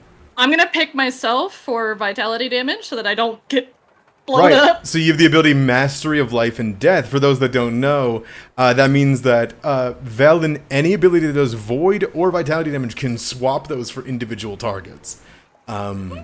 So this does Void damage, so they're all gonna make Fortitude saves. The Thrall's gonna make one, ignore it. Alright. Ooh. We got a critical fail, success, success, success, critical success, success. They're good on Fortitude. That's totally they're fine. dude Farm guys. boys. Farm boys, yeah. Okay, so let's go through. So this first one here takes no damage. He's farthest from the group. His friend's gonna take the brunt of it. He's gonna take 4 damage. Nice. He is very hurt, almost bloodied from 4 damage. Let's see. Here. Nice. I regret to say, little guy is destroyed by the bomb. Yes. If you want to delete him. There you go. Yeah, he's gone. Alright, we got another one here. Alright. And what does Necrotic Bomb look like? What does that look like to everybody who is watching for the signal? So, you would see... Anybody who's paying attention to Vel in particular would see her, like, flick the hand up as in, like, a come here motion. And then... and then just, like, squeeze her fist. And you would see the little soot sprite just kind of happily float over. Just, and then swell up to the size of probably about, I'd say, like, a pig. And then just explode. In, like, this black, powdery substance. And if it touches the skin, it burns like a motherfucker. They all immediately let out screams of pain the moment that you do this, and that is 2 actions, I believe, right? Or was that 1 action? 3 No. actions, because I got one of the thralls to move. Unless that doesn't count as an action? Yeah. Because I spawned him here, and I moved him here. Yeah, and since you're a living creature and it's doing vitality damage to you, you are immune to the damage. Yippee! There we go. Okay, and then let's see.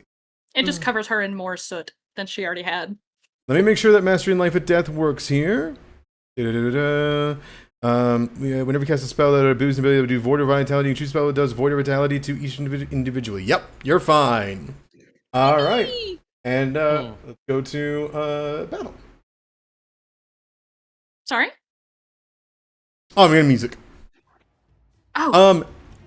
Immediately as they're all blown up, shifted, and their bodies begin to rot and decay, they all flip on a dime towards you. Any of them can steal. So they're going to steal.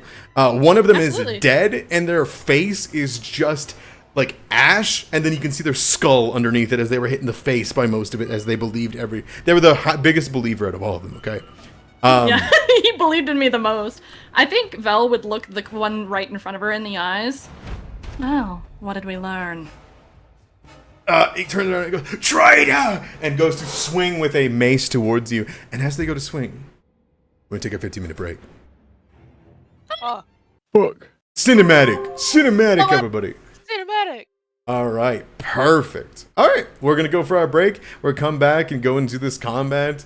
And it's just a lovely little village, you guys. Lovely little village. Yeah. All Thank you right. guys so much for letting me do my silly little nun Of thing. That was so course. cool. Absolutely. That was fucking I was- awesome.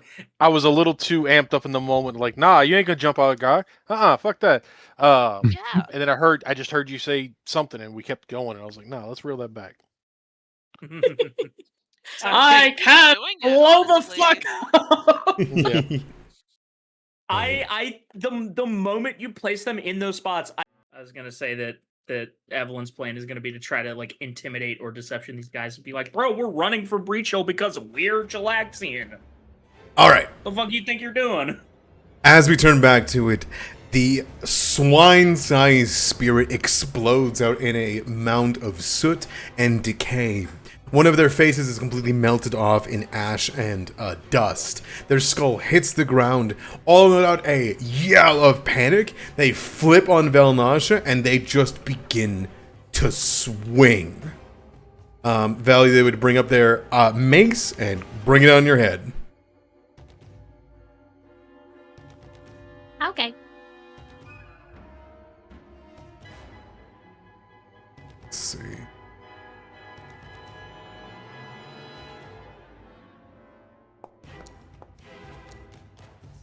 They go for a swing. You could just duck to the side. They come for another one, swung around. Agile. Completely whiffing. And then they are going to maneuver as one of them says, "Get behind it!" And that'll be the turn. They'll then pass it to the closest Cheliaxian. Who is going to this guy. Gonna run up for the flank and come up with a Mason strike. 15 will miss even with the flank and go for a second swing. Also missing. I am smiling pleasantly at both of these individuals. They're gonna pass to this guy here, who is going to complete this. Going to take a step, run up, and go to swing. Will miss. Go for a second swing. Damn. Yeah. Smiles. I feel like Velnash is just standing there, and all these guys are just whiffing. Hey, all 6 rolls, nothing above a 10. You know, it happens. It happens. We've been there. See, We've been there I last was- session. I was thinking of like a Jackie Chan style, just dodging everything and like perfect. Pretty much, yeah. Go for the swings. Still nothing. Oh, there's something. On the map attack on that one, it'll be a 19, and they will smack you in the back of the head with a light mace Finally. for 6 damage. And then this one's going to be passed to. As they go, "Get her! Get her!" And this one is going to swing downwards and kill the thrall. It disappears into smoke. Whoopsh. He has 10 AC. Yep, there it goes. He then flips around, takes a hand, puts on the crossbow, and shoots you.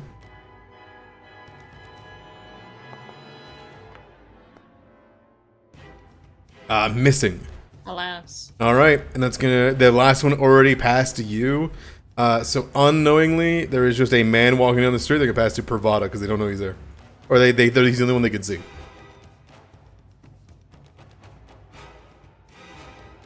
Unfortunate. Did we resolve the Health estimate? health indicator? Dog, Yeah. I've touched it. I've moved Yeah, it. It's never been a problem. It has nothing changed. There's something That's going crazy. on. I think there is another module that is likely conflicting with it. I'll have to fix it at the end of the session. All of Copy them, except for this guy, are injured, but nothing beyond it. Okay. Sounds good. Stride.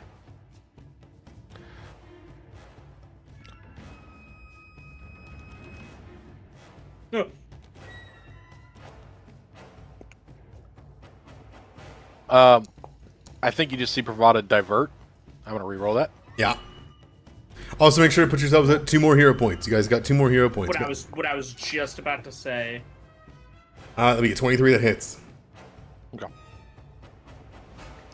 I think Pravada was attempting to just solemnly walk, arms behind his back, down the side of the road, and then just darts.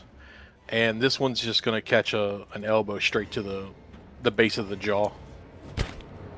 Okay, I'm going to roll save. They're stunned, but it doesn't matter because they're also dead. Well, the second attack was going to go split, so it doesn't matter. Yeah, it's fine. Oh, okay. But All right. this one... Their neck cracks at an oblong angle and they die. I was not specifically going lethal for that.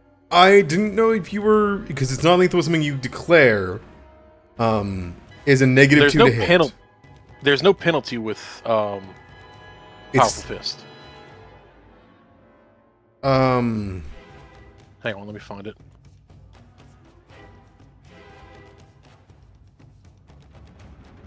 you don't take the normal circumstance penalty when making. Oh, a it's the other way lethal attack. around. Yes. Ah. So non-lethal attacks usually are. It's the problem to do it with. Like non-lethal weapons being lethal is difficult to do, and the other way around too. It's a negative 2. So I fundamentally misunderstood. it's okay. I would like to, if possible, declare that as a Both of them non-lethal non-lethal. They, attack. okay, they both will still hit. The other one will not be a crit. Okay.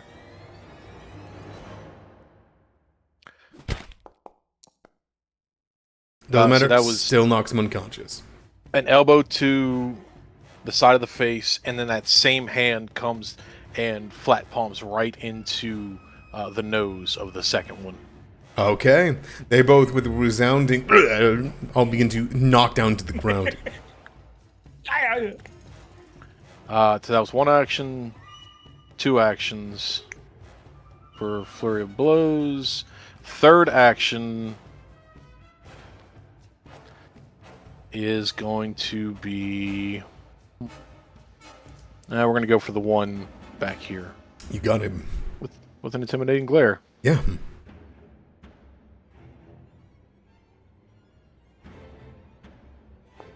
And I will.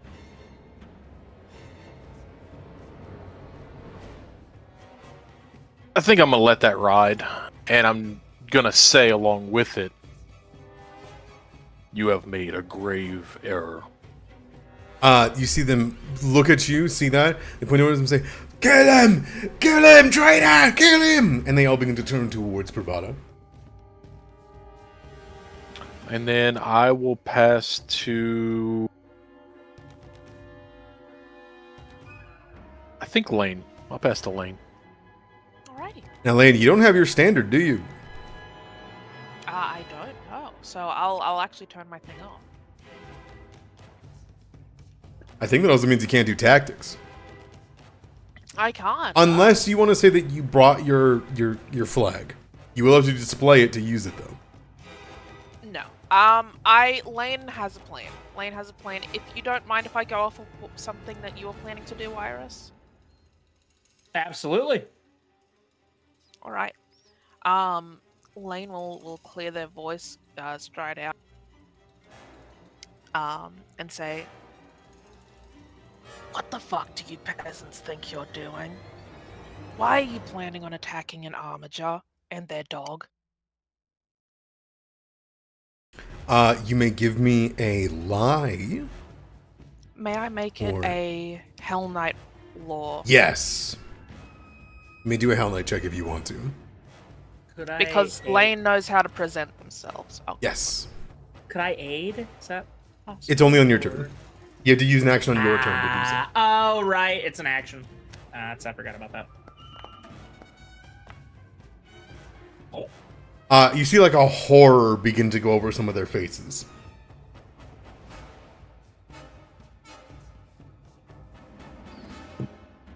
Anything? You're lucky that he didn't rip the spine out of the 2 people that he just hit. The rest of you need to leave and take the corpse with you.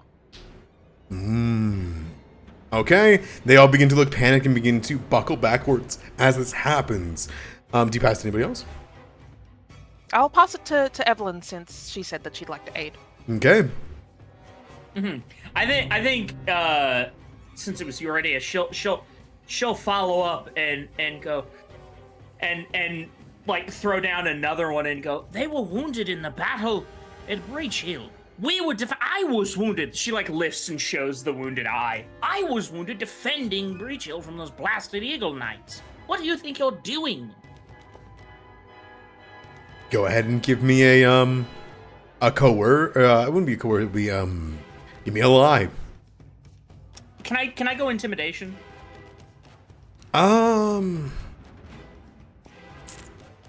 This is more of a lie than it is. Okay, I'll do it a lie. And is this a secret check? I forget. Lie, yes. Oh, is it a specific? I see. Okay, then if it's a secret check, I can't guarantee the success on that, so I'd re-roll it if it's below a 11. I don't think we can on declare that anymore because of the changes to hero points.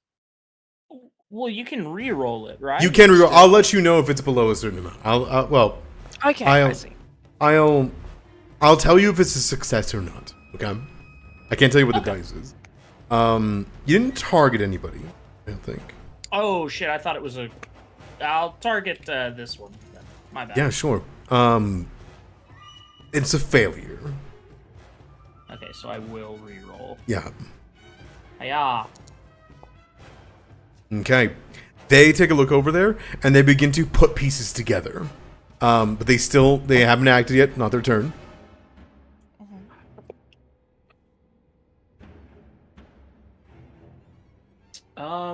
You have one more action in you.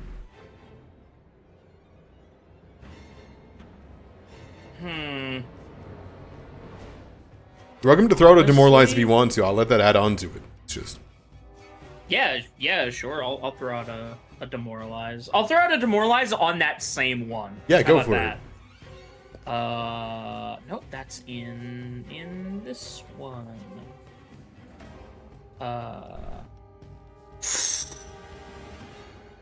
Would you let me demoralize him in Diabolic to extra sell it?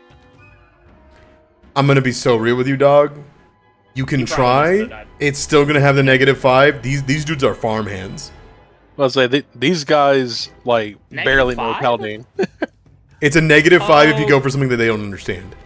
Oh, okay, I see. Okay. Like, Yeah. it'll be scary and it could work, but they might just think you're saying gobbledygook. True. Why am I getting a stylish combat? What is that? Ignore Oh, it. because That's because panache. Yeah, it's because of Panache. Demoralize. Yes. Quapat. I think I accidentally rolled that with the stylish combatant. No, your demoralize has bravado now because of your... Oh, right, because I'm a bragger. Yes. Right. My bad. So that is perfect. You gain panache and you move forward. That's why your stylish command was kicking in. You would see him look over in horror. He looks back and he's like, "We gotta go. We gotta go." As they begin to turn around. Pass to Bram. Only person left. Yeah, I'd pass it to Bram. All right, Bram. They seem like they're gonna shit themselves and run. Yeah, they do look like Oh yeah, they haven't seen me yet, have they? They have not. fun. Okay. Well, let's see. We'll go ahead and start. Get that free rage. His- Yep. His rage. So I think the funny thing that I'm gonna do is that these guys are all fucking distracted with everybody. They haven't seen Bram, his big ass in the shadows yet. He'll like slowly start coming out of the shadow, just kind of like really angrily sounding. Like he sounds like a fucking bear when he's pissed.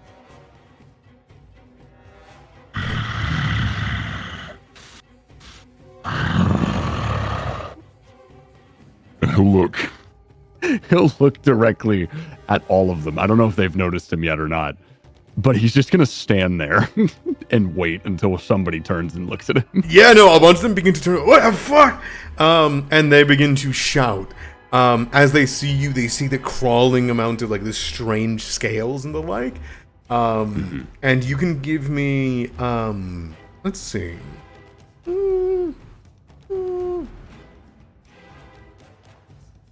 I mean, demoralize would work here on the closest one. Oh, perfect. That'll Yeah, be he's, based off that roll. Let me see.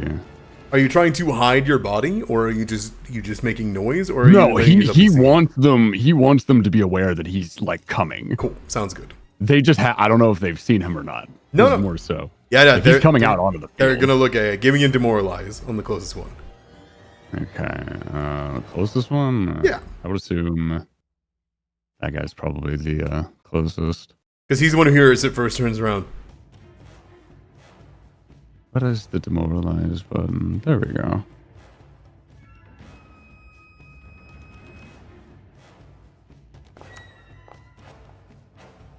Oh, I cracked off of it. I saw that.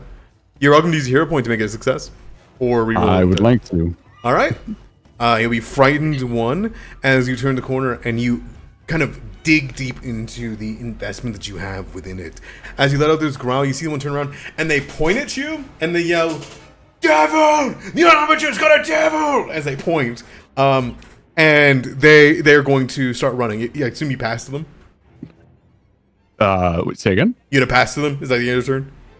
Oh no, he's not done. Oh. He wanted to scare the shit out of him. He's gonna lock eyes with the one in front of him, and right before he charges at him, he's gonna say, "I can smell your bone marrow." What? And he's gonna fucking bum rush them. Let's see. I can smell your marrow. That fucking marrow. Yeah. Specifically the marrow, or That scares the shit out of You gonna sudden charge him or for an attack? Or Oh, he's gonna sudden charge them. Yeah. Okay. I assume is this lethal? I would assume it would be. Okay, go for it. One's dead. What's another one? All right, because the frightened and the off guard from the flank from Vel, that still hits, even on a Perfect. 4 on the dice.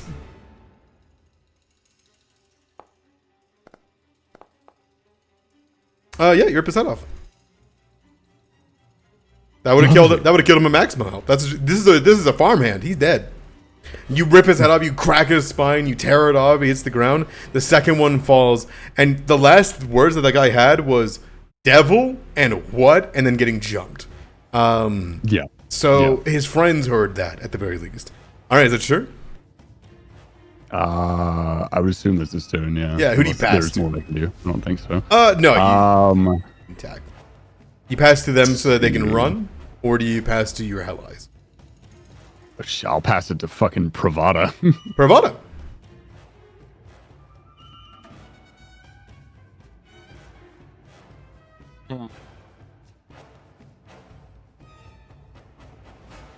One for the armature, one for the hound. Your transgression has been paid. Flee, and never again trespass against your betters. All right. And I'll use that as a. If you want them to just run, if you pass them, they're going. You guys are.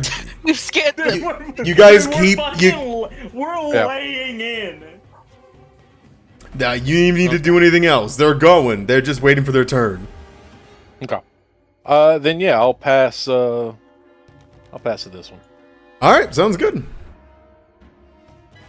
All right, this one is going to turn around and say, "Yes, yes, for magistrates." Fuck. And he looks down. And, come on, and he looks down. And he sees his friend's dead, like his skull. He like puts his hand on his skull. And, fuck, and he just begins to run. They run into the off map. They pass their friends. They all will run.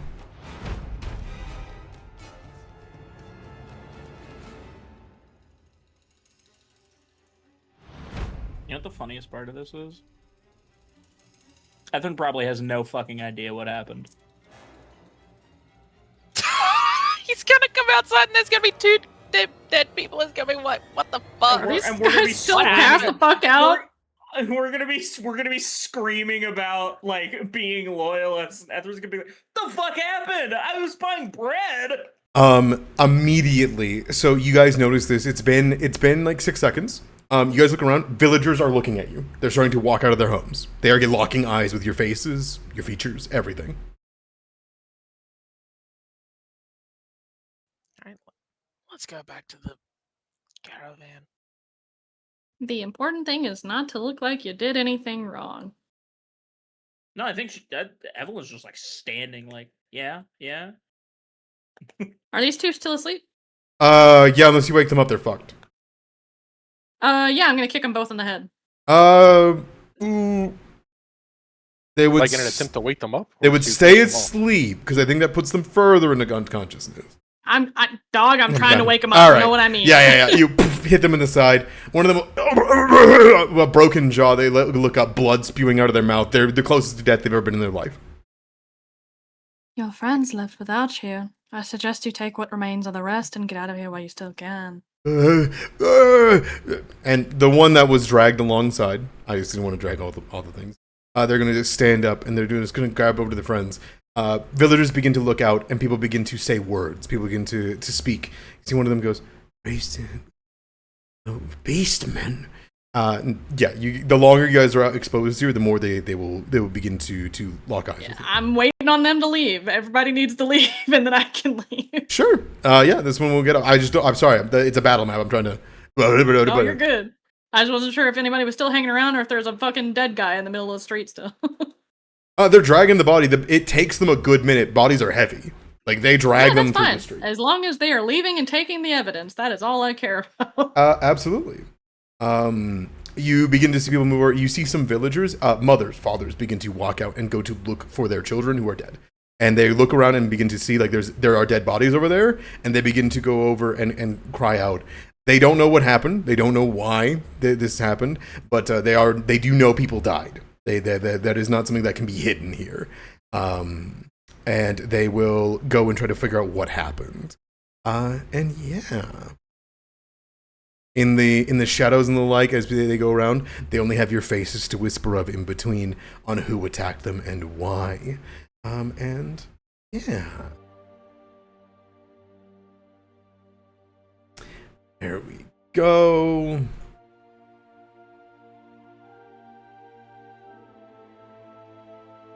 There is a couple of seconds, a couple minutes before you see the door swing open. You see the villager who runs the general store look out in confusion, see the blood streak, people be dragged away and looking confused, and they go to shout. They go, Garland, what's that? Oh, coward! Sorry. It kind of looks towards Ethrun and Bear, and kind of goes back in. A couple minutes later, as villagers begin to swarm and look around what happened, there's only a few buildings here. It's just like 10 houses. Everyone knows everyone here. They go to look over towards what's happened, and that kind of moves there. As this goes on, Ethrun comes out looking like wide-eyed and kind of comes back and says, did you guys see something? What happened? Some people were trying to get the jump on you after you came out of the store. I'm sorry. I'm sorry. I didn't think. Got nothing to apologize for. Don't worry. Are you all okay? We're okay. Yes. They look and they see your wound, Vel. I have something. I can patch you up. Well, if Vel allows it, we'll just lay on hands. Yeah. I Sure. think that would have been done the moment we got to someplace discreet. Yeah. Back to the cart. Yeah, sure. I think I think Pravada is tall enough to see the wound in the back of her head where she got hit with a mace. So yeah.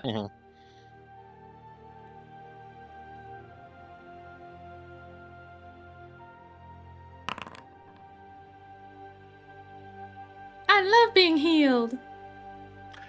You are suffused with the feeling of sitting by a campfire and holding a warm cup of cider in your hands and sipping at that. I could so go for some cider right now. I'm sorry. I'm trying to. No, don't be sorry. That's awesome. That's an awesome description.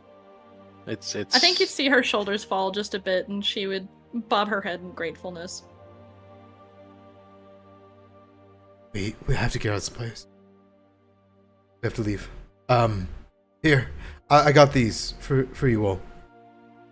And you see that while they put on the food and supplies and begin to till the wagon, they drop a couple things, 2 crystals and a bomb, a vial, into it. In case we come across something we don't know how to handle. It looked like something you'd like, Val? I don't know. And they put a bomb you find in the party stash. A bomb? Yeah. A bomb. There's a bomb. Jason. What can I say? I guess- do love exploding people. I guess we found the source of the mysterious ticking noise. Yeah, no, we would definitely be quickly helping them load the stuff into the cart just to be as quick as possible so we can get on our way. Sounds good. Easy enough. They don't seem to ask many questions about what happened. Draymore itself gets put on the back end immediately, and they begin to leave. For all that though, there are 2 potency crystals, fluorite crystals with phosphorescence. You guys have +1 weapons already because of automatic rune quicktions.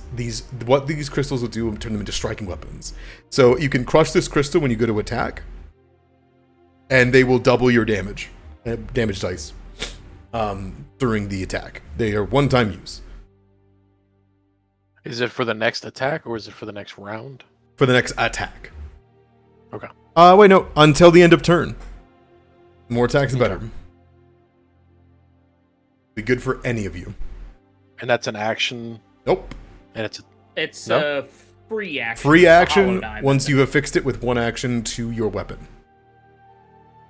where Or are we item. seeing these items? Party stash. Party stash. It's a free action that is triggered on making an attack with the affixed weapon, but you have not rolled. Got it. There are 2. It is a concentrate effect, so Bram would have to not be raging, correct? Correct. Bram cannot use it while raging. Unless Bram has Calm Rage, which is a feat you take at level 1. What am I using and why can't I use the rage? I'm confused. So, Rage counters what's called Concentrate. If something has a Concentrate trait, you cannot use it while enraged. Okay. So what is being used? That I've been trying to say, requires if you press P or go to the if that doesn't work, go to the Actors tab.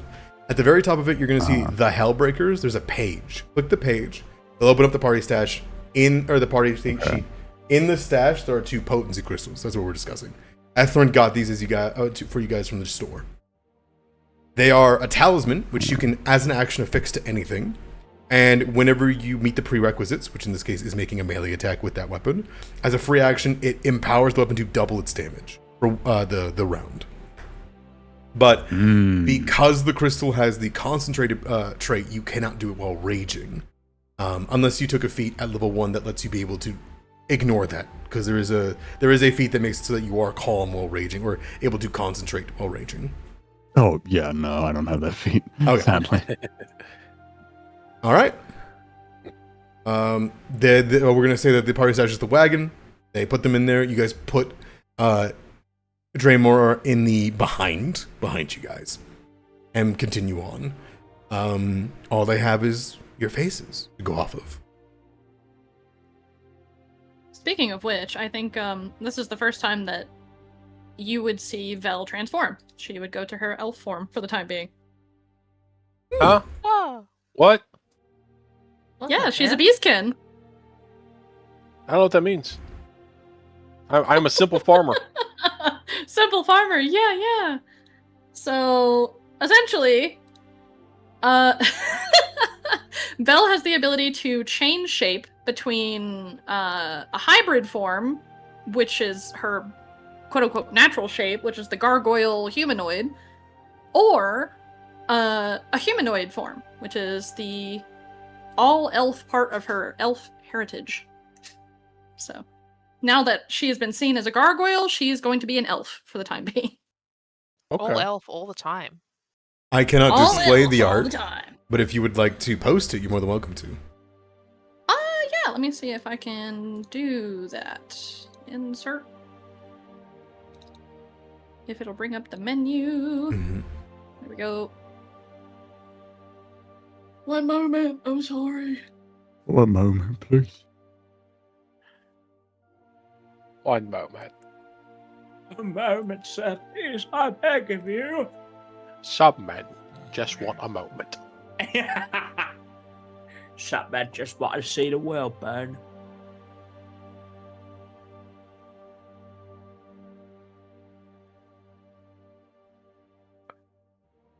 Oh, I'm slowly cooking.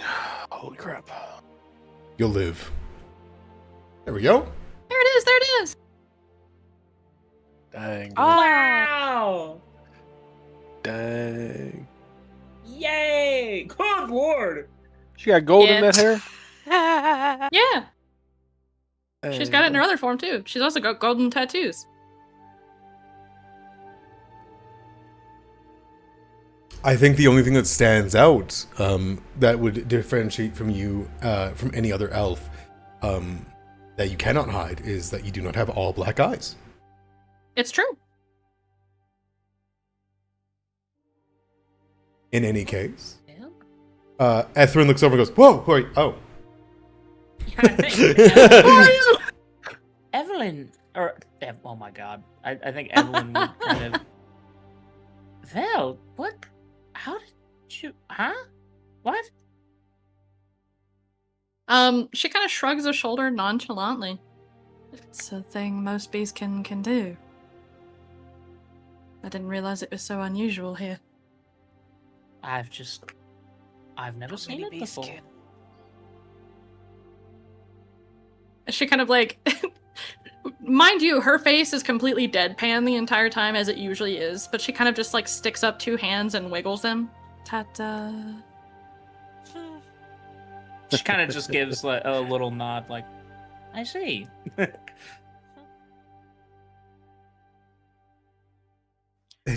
That's very helpful.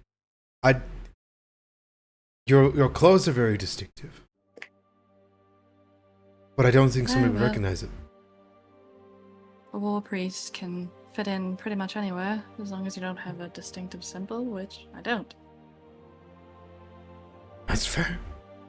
I'm really sorry to make you guys fight like that. I should have known better. I should have snuck in or something. You've got nothing to apologize for. Besides, sneaking in, I fear, would have only made it worse. Yeah.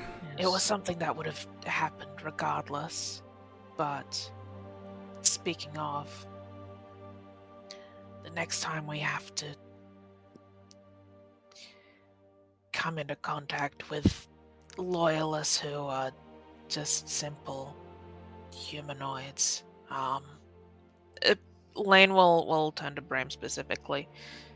Bram, please try not to kill them unnecessarily.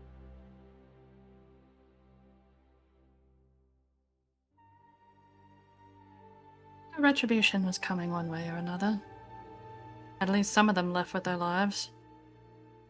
This is true. I am a bit disquieted. Bram, are They- you... What? Sorry, go ahead. were simple fools. Taken Exactly. and manipulated by the ruling class above them. They saw something foreign, and in their small, pinned-in lives, they saw that as something to fear, something to attack.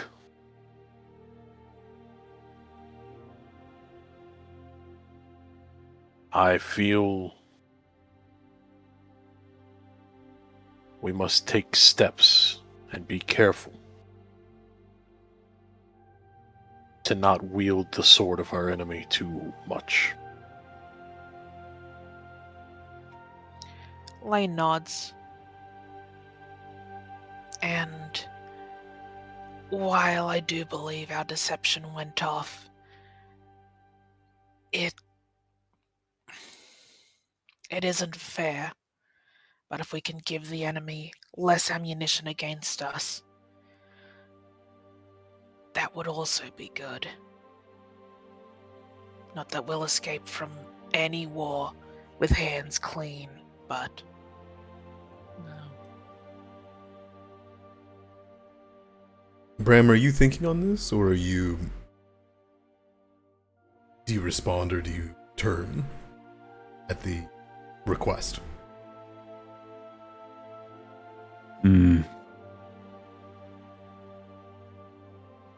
I feel like he's probably just thinking on it, most likely.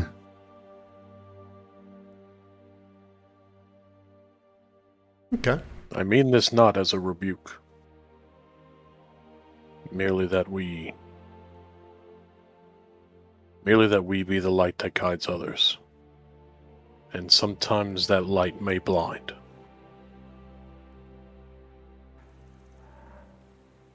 I see.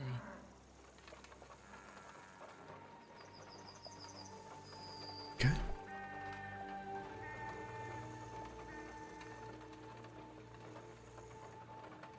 The day is quiet beyond this. Draymore is a pocket of people amongst long farmlands. The night comes. You may rest, refocus, take a night's rest if you guys want to, by the way. Oh, shoot. Replenish yourselves.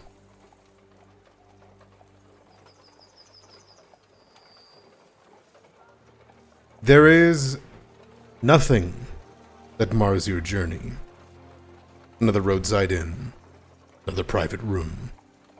Quiet words exchanged between the local folk, seeing very quickly their country become a hunting ground. But whether huntee or hunted, they don't illuminate.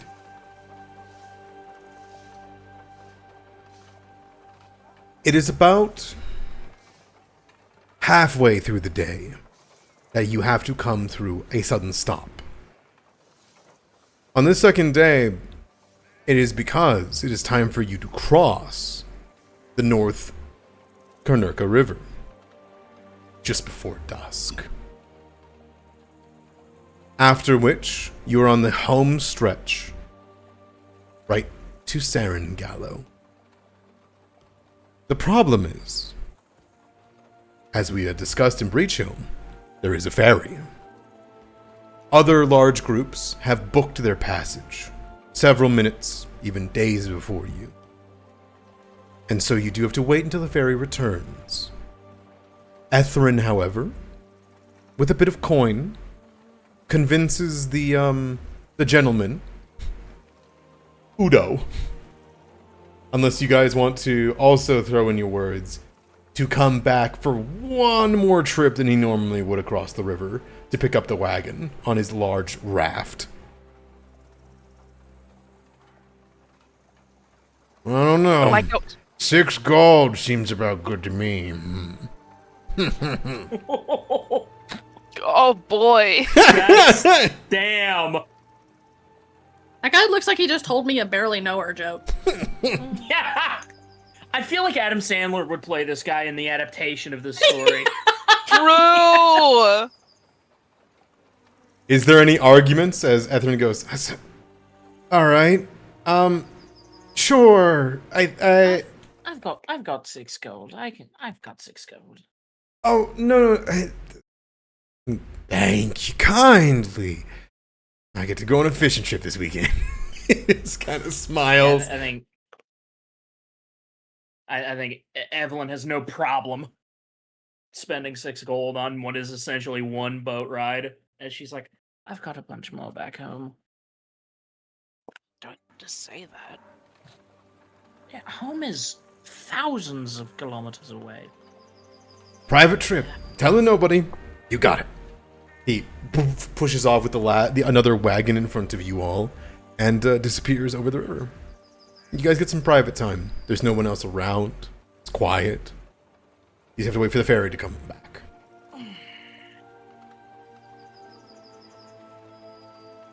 It's just before dusk. Ethrin leans back after the couple of days of travel at this point, just before the direct ride home.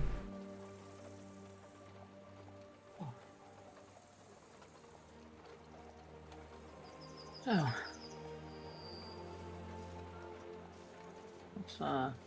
What's our next stop after this ferry ride? Straight Do shot. we have a map? There's an inn across the way. We're going to rest there for the night. Then we're going to head directly forward. Saren Gallows is in reach now. As long as nothing happens at the inn, we'll be okay. Prophet willing. Huh.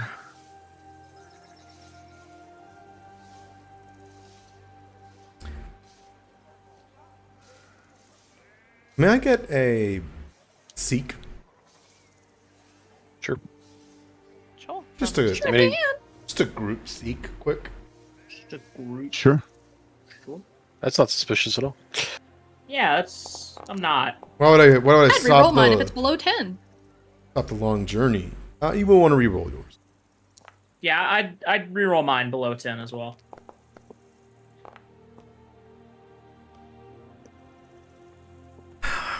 It is dusk at this point. Darkness begins to fall on these riversides. You see the beautiful autumn. You hear the slashing of the waves against the dock and the small hut of Utto that is closed and locked.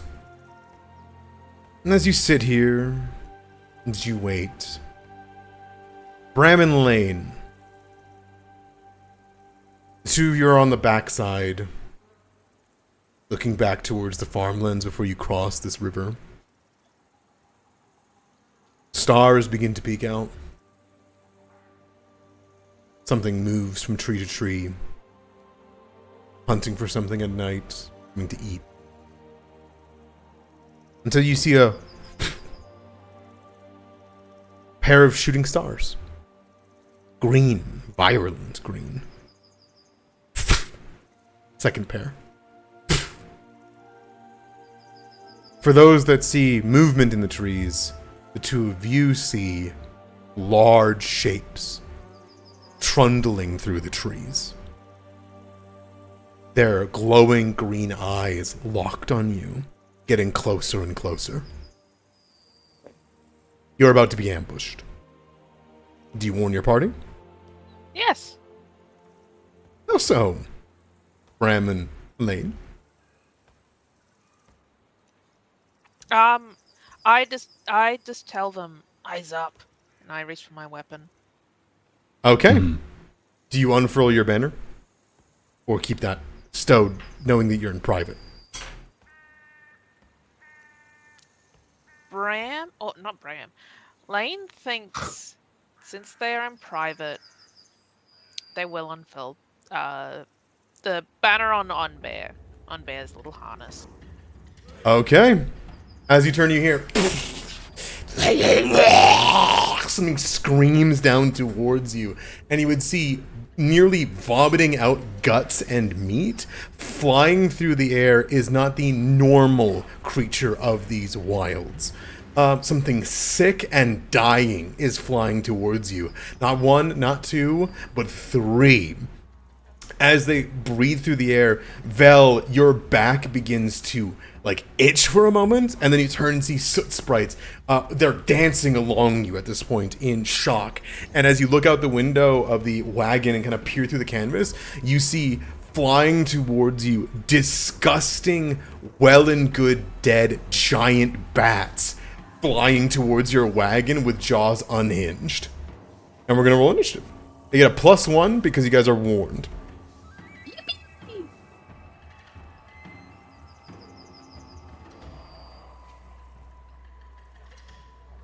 One over here.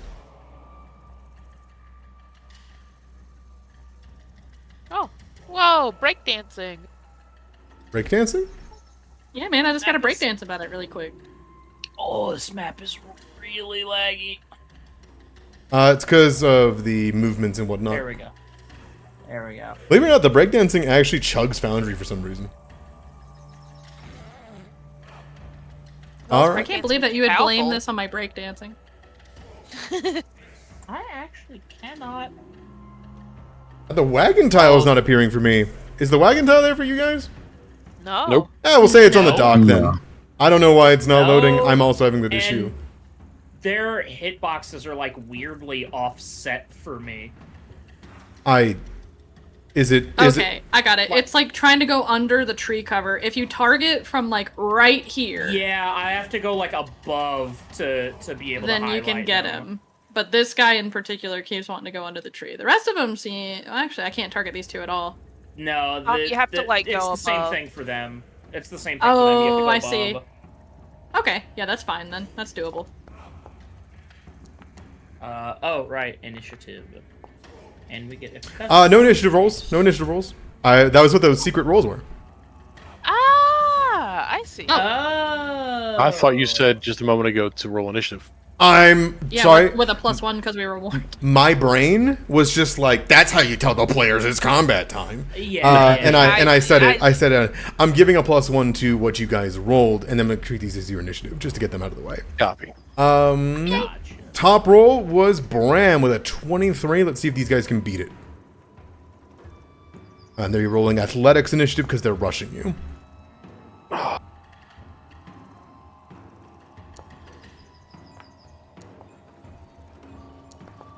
That they will. 26. God damn it. All right. This one here is going to go first.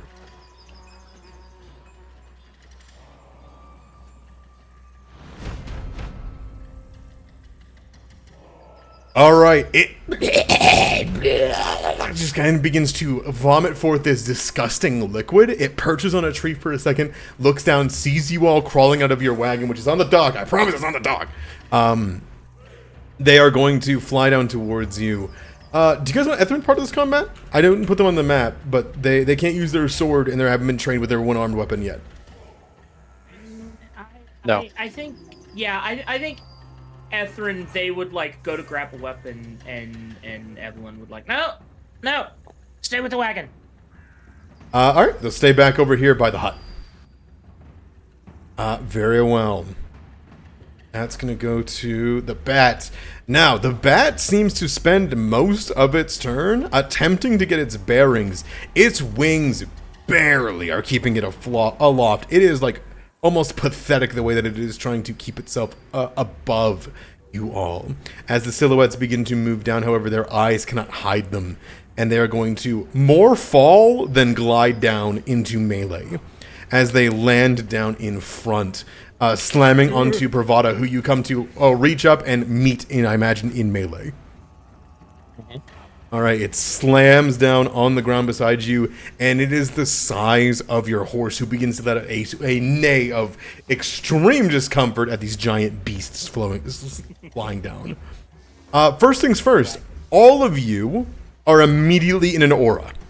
The moment this thing gets close, the virulent green begins to seep between you all, and you see your clothes begin to wilt and change.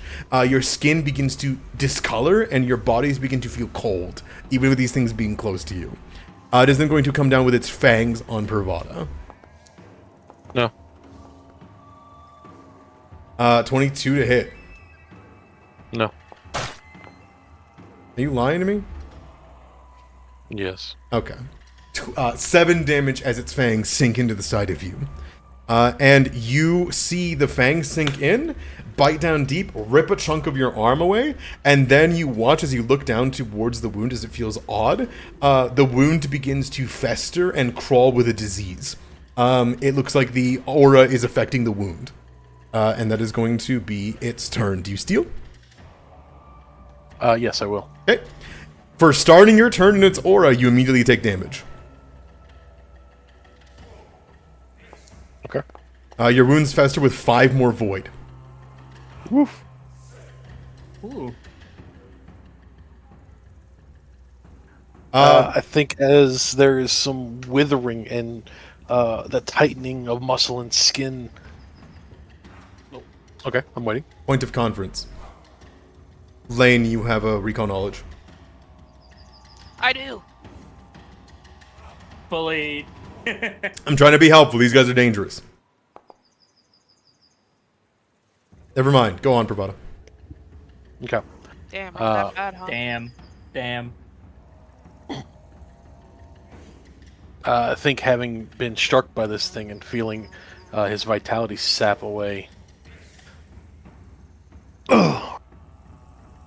We will not allow these things to take our life.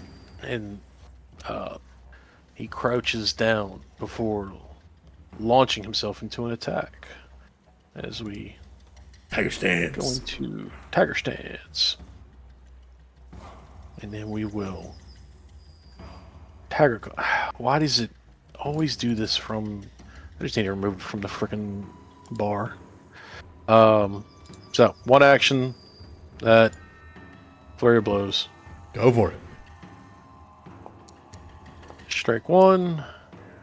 Strike 2. Absolutely. And that will be with the stunning effect. You got it. I didn't see it pop up. I don't think you click Flurry of Blows. Oh. Dang it. No, it did. No. There's a tick box in... stunning blows. The tick box wasn't there. Yeah, it's very it's top. on damage. It's on like- damage. It's on damage. Ignore me. It's on damage. We gotta roll damage.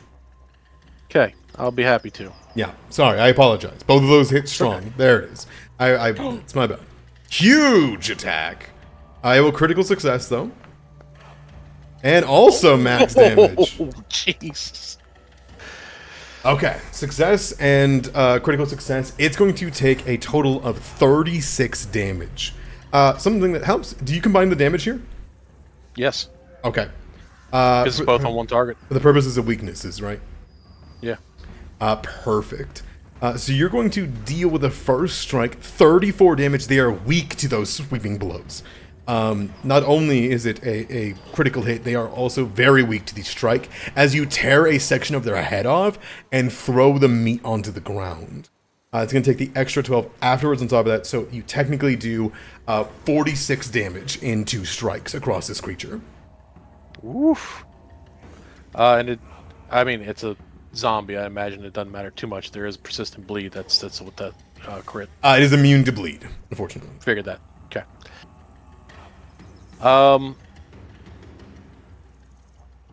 Fuck it. Might as well go for the hat trick. Because it's mindless. I don't think demoralize would work. As it's attacking, you fought animals many times. You rarely fight undead animals that have so little care for its own body that it is easy to strike. There's no registration of the pain. Correct. I think I want to reroll that. Go for it. Because if a 6 is only a miss. Very close. Not a hit. Within a D4, but that's all I can say. I think I want to try and get as much action economy out of this as I can. Sure. So, yeah, I'm going to drop a D4. All right, you do need a high roll here. Okay. That's fine, because it's not going to be a 1. I mean, Yeah. that would be 6 times in a row. Yeah, That'd be crazy. fucked up if it were. that'd be crazy. Unfortunately, See? a 14 is not their AC. Okay. Well, we learned something then. Yes. Who do you pass to? Yeah, you would see Bravada just flare his hands out wide, his fingers splayed almost cage-like, and just swing. I mean, you would see steel make these kind of wounds on a creature. That's how vicious these hits are. You do notice as you swing at it and slam it to the ground, you completely break one of the wings and it begins to try to repair itself. Hitting it even with these amount of sweeps and swipes, you have grounded it. Okay, that's good to know. I think so. That was its turn. It can't steal. We need to dogpile as best we can. I think I want to give this to Evelyn. I'm past Evelyn.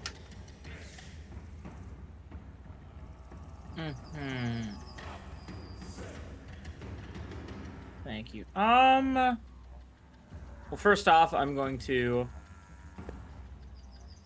I have Holy Strikes, by the way. I think after mine, I'll pass it to you then. I'm gonna draw my rapier. Oh, it'd be quite the movement. I didn't even think about that. I'm so sorry. I'm gonna pass it afterwards. Actually, if you probably want to take care of this one, I was gonna try and blow up the two up there, two birds, one stone with a holy explosion. Okay. But I have to ask the question first before. Let me measure out some movement real quick. I can't get there in one movement. If you're trying to go for a flank, you'd be flanking with Lane, I think. Oh, true. Yeah, you'd still get the flank. True, you're right. So I'm gonna go bang, bang. Well, hang on, bang, bang, bang, bang, and then bang. And I think here. You do not. Or is it here? You need to be here. Then I would have moved it. Yep. My bad. And I'm going to. That is what move. Draw move. Oh, fuck. You know what? I'm gonna go for it anyway, just in case it kills. But I got a real bad AC, so 15 hits. Ooh, that just hits. I was hoping it'd crit, but yeah. You skewer into it for a precise strike of 8 damage. You do simply that, an effective 8 damage. They are not weak to piercing. And that's my turn. Okay. Hopefully I did not intimidate because, like you said, they very clearly zombies. They're not gonna. I will pass it to. Go on. Sorry, I didn't mean to. No, I was just making a stupid joke. Don't worry. Okay. I think tumble through is your best way to get panache with this fight. Panache here, yeah. Oh, I could have done that to be able to. Whatever, it's fine. I'll pass to Velnasha. Blow them up. Blow 'em up. Blow 'em up. Vel, these things are, in a word to you, pathetic, but moreover, even with a glance at them, the glowing green eyes, their malevolence is maligned, and you immediately can tell intentional. Okay. So I have 2 questions. Mm-hmm. I vaguely remember a conversation we had before about me making thralls at the beginning of initiative, and I do not remember the particulars of that conversation, but maybe you do. Exploration action, you can do repeat a spell. Right, but we weren't doing that, so that's okay. Secondary question.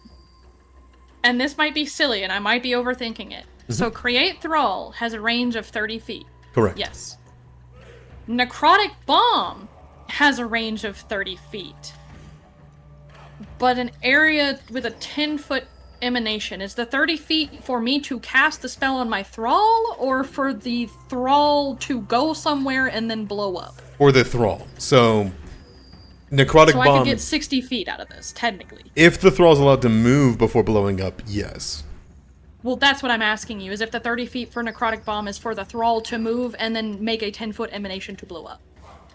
Like So the 30 feet range counts for the thrall to go be a bomb, basically. yes, what we're going to deal with here is to create a thrall, right? Then he needs to stay within 30 feet of you, and then he blows up. So no, it For- does not give. 40 feet's the range of it, because you have to spend those 2 actions to use necrotic bomb. If Okay, you I think you were use, misunderstanding what I was asking. okay, I apologize. No, it's okay. So basically, what I was asking is if. Okay, what's 30 feet from me right now? I simply don't think that you can. right here. You won't be able to move them before they blow I up. understand. It's not me moving them. I'm asking if the range on necrotic bomb is for me to cast it on a thrall, or if it is for the thrall to. If it originates from the. Oh no, it's on you to cast it on the thrall. So you need to be within 30 Okay. feet to blow them Yeah. up. The area from the thrall is the 10 foot. The range is for you to cast it on the thrall, I believe. Okay, so I can't blow up this turn. I don't think. Sorry. If you Not effectively to harm them, I don't think. No. if you had one more action in you- the turn, you could, because you could have moved to here and then Oh, summon yeah, them 'cause up in the it's branches, then blow them up. And necrotic bomb being 2 Well, actions. I didn't get to necessary. choose where I was standing. I'm sorry, I just had you all run under It's the wagon. 2 to command and move. Yeah, I see. Okay. In that case, what I am gonna do is I'm gonna set myself up for that next time. In that I am going to move 30 feet. Okay, both of them lock eyes on you. my A delicious God. morsel. You have Yeah. 30 feet of movement? Damn! Yeah. Elves. Elves, Tucks dude. hair behind ear. There's a lot of ear to tuck Yeah. hair behind. You gotta really take your time getting that hair behind that ear. Yeah, I It takes gotta reach. It takes like a full 2 seconds to get the hair behind the ear. Okay. Now what I can do. How much does this have? Okay, this is gonna be really funny. Oh no, that one's out of range. Fuck me, man. Yeah, technically, I believe by Pythagorean theorem it says they're 30 feet away from you at the moment because they're up 20 feet in the air flying. They're up 20 feet. Okay. In that case, yeah, I'm just gonna prep. I can't do any offensive. I'm just gonna prep. I'm gonna create thrall. I'm not gonna command it, so I get to create 2. 2 thralls. 2. And I'm gonna put 1 right here, Okay. and then another one right here. Actually, they do damage if you're in their aura, so not right there. They only do damage to wounded creatures, it seems. Okay, I thought they just do damage if you're nearby them. No, so you started in the aura, but because you have no wounds to fester, they couldn't. Okay, I wasn't sure if it was a 5 foot, 10. I don't know. Okay, so I'm not commanding them, so I'm just gonna put them right there, and then for me personally, I am going to cast shield on myself. All right. Good call, because they That's do my turn. look deliciously towards you. Who do you pass? Yes. I will pass. I'm gonna pass to Bram. All right, Bram. Oh. Get him!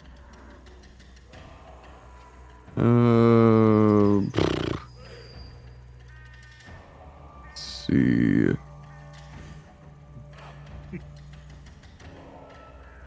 Fucking targeting these goddamn things is a fucking bitch and a half.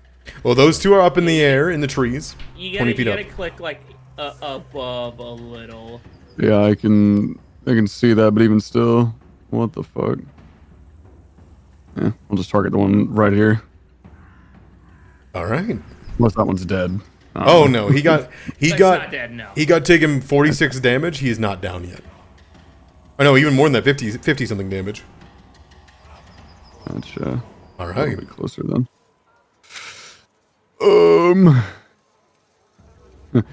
We bite. Bite, sure. That'll be a crit. Proc your deadly Lovely. trait.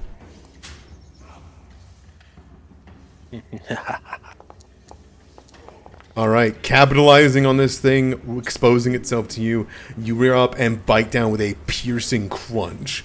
You bite through a rib, rip through it, and tear at something disgusting within them.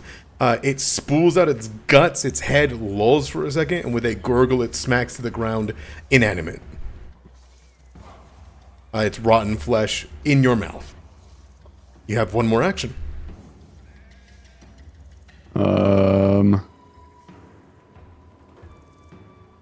Probably just use the rest of my movement speed. It is... How much movement speed do you got? 25. 25, so you can move... 25, 25, 25, 25. Yeah. There you go. That. All right, readying yourself for the next ones. You got it. All right, you pass to Lane or the bats? Lane. All right. Lane, they Alright. just won't come down yet. They can't get their turn. I can't. That's unfortunate. May I try and roll another recall knowledge, or? Of course you can. That was just a free one that you got. If you're willing to use actions on it, Yeah, you can keep exactly. going. All right. Let's see another natural one. All right, that's a success. What do you got? If it was a natural one, I would have lied to you about it. That would have been really funny. No, these guys aren't zombies. No, you sound crazy right now. Yeah.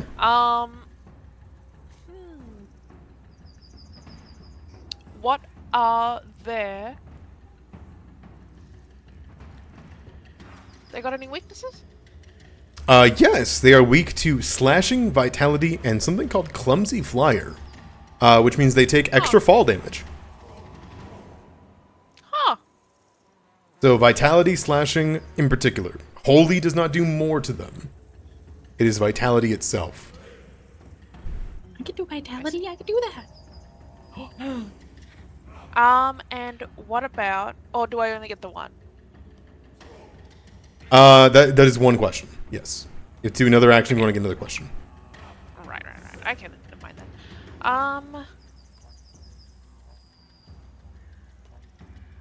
I've got in the best area tracker for you, to be clear. Yes, thank you. Mm-hmm.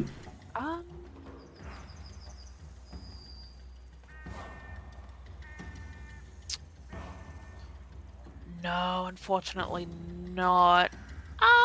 Unfortunately, I don't think any of my stuff right now is... Bram can't climb, can he? No, but it doesn't matter because they're about to come down to him. True.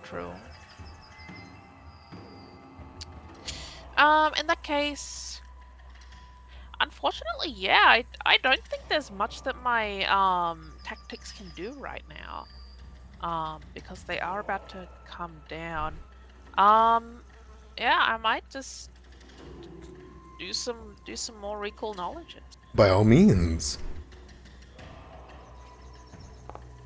The knower, the tactics, the thinker. So the DC gets tougher every time you try, and that is a failure. Okay. And I don't know why I rerolled it twice. All right. Is that your third? That's your third attempt, correct? Yes. Perfect. You are out of recall knowledges on them on that third attempt. There's a certain amount of recall knowledges you can do on them. That is also a failure. Unfortunately, religion is not your strong suit.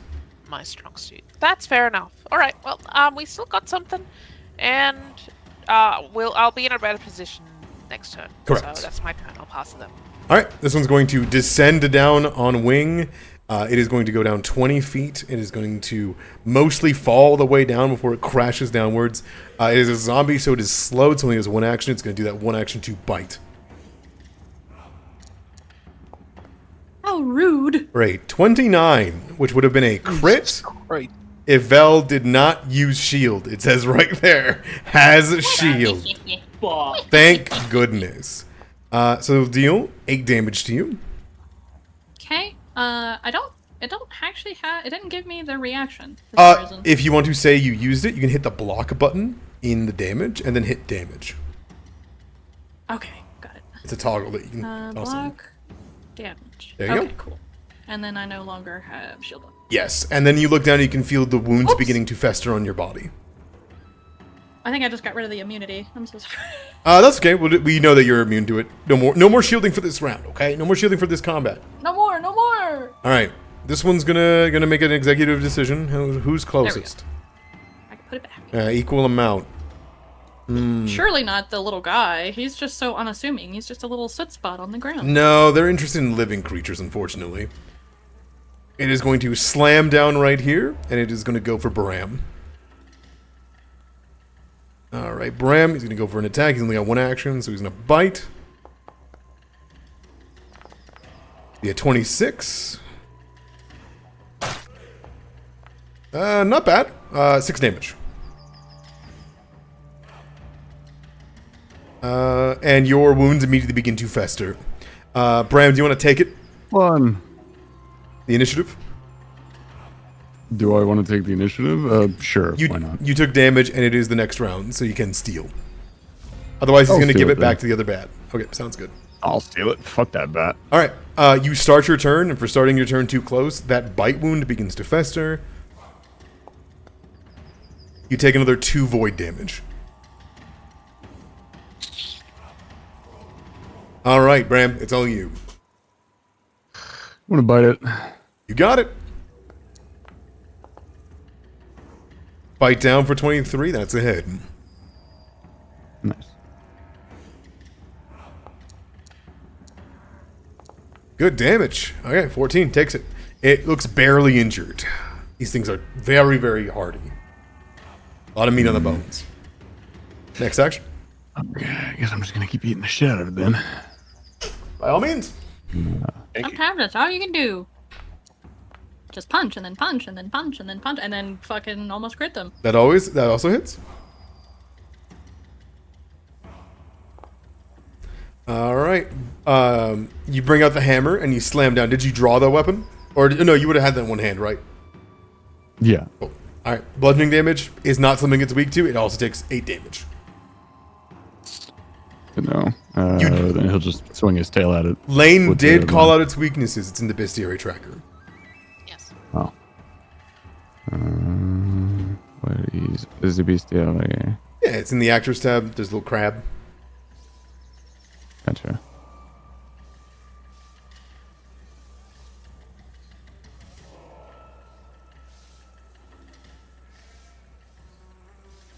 This fucking thing. Oh, I see. Okay.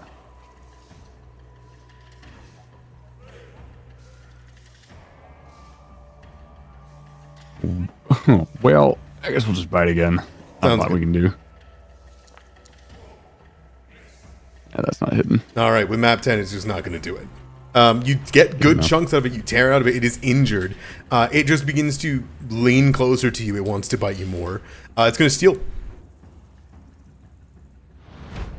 Can I steal since I was hurt? You weren't hurt from the... It was Bram hurting it that gave it steal. Oh. But since I was hurt by the bat last time, I can't steal? No, it's only on the turn that it happens. Still stupid. So this one's going to bite down on you, Bram. And then it's going to flare out a wing to smack you to the ground. The wing strike will hit. And you were slashed by its bones for 8 slashing damage. Is it on the ground? Yep. Okay. It is then going to pass to its other bat friend. Bram, you're going to take that 8 damage, if you don't mind. Gotcha. The Val, this one's going to try to sink its fangs into you again. For a 23. Low damage, 5. And it will bring out a rotting wing to slash into you. 17 will miss. Do you want to steal? Uh-oh. Yes. Alright, you immediately will take damage. Okay. Your wounds will fester for 1 void damage. Ah. Alright, Ouch. and it is your turn. Right there. Finally! Finally! I can do the ability! Blow up! Explode. Excellent. This guy, he's gonna blow up. Yeah. All right. And we're gonna do vitality to everyone. Absolutely. I'm rereading Life and Dead to make sure. Whenever you cast a spell that uses it that would do Void or Vitality, you can choose for the spell to do either Void or Vitality. Perfect. Yeah. Each Vitality time- bomb.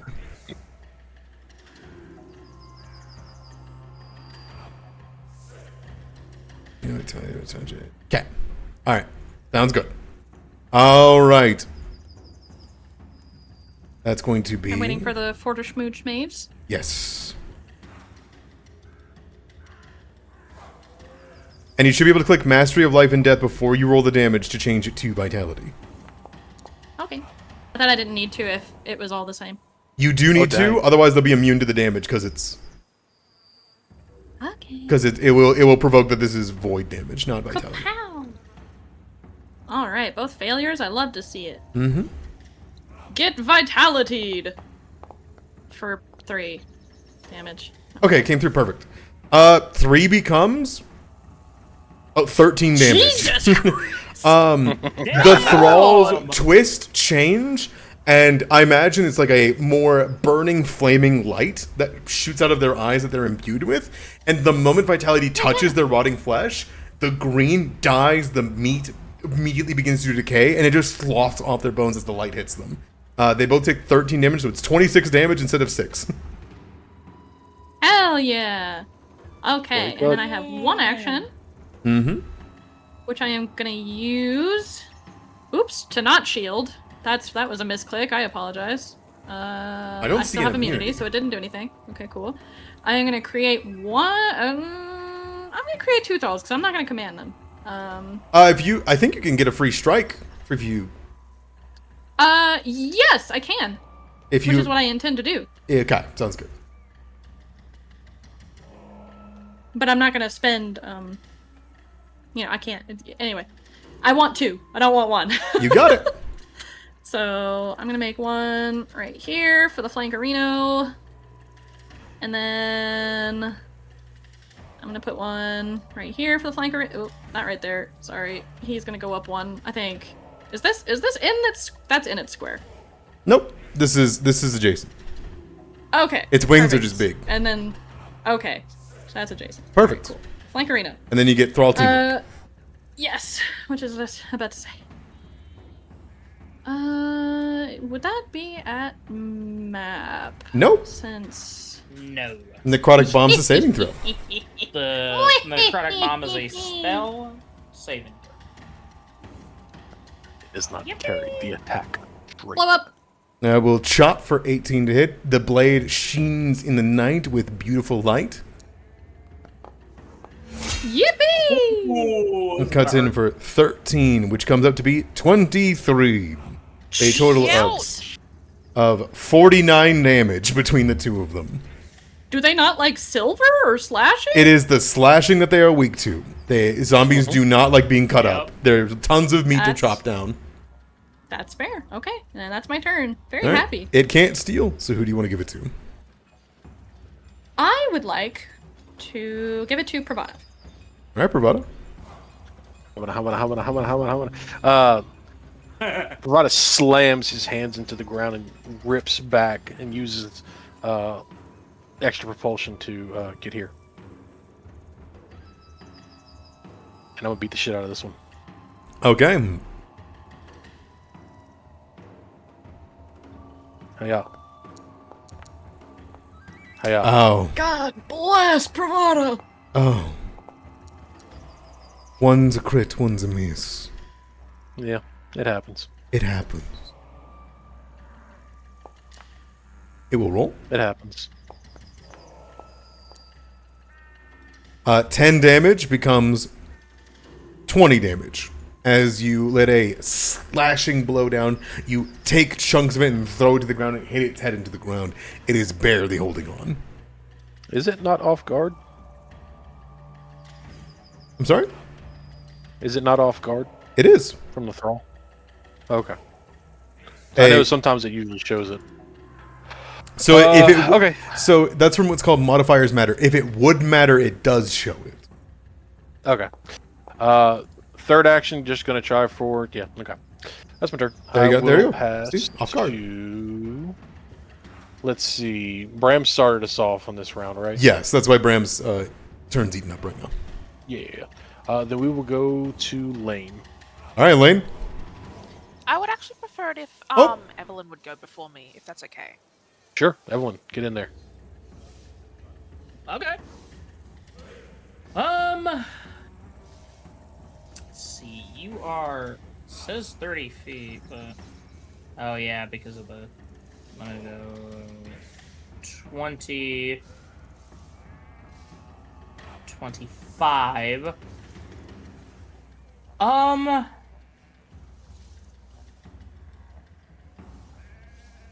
gonna work with Bram on killing this one. So that was one action to move. Here's my second action to strike. Okay. Oh, Very good hit. not a crit. Not a crit. Here's my damage. Low roll. And then my third action is going to be to extravagant parry. All right. Bump my AC to 19.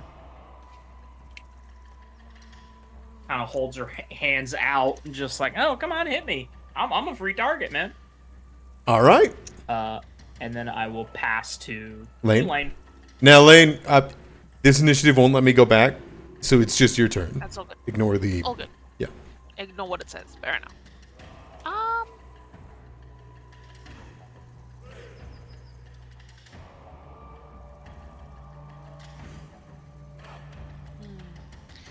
Thankfully, because of the little thralls that Belnasha summons, those do also count as like valid things for like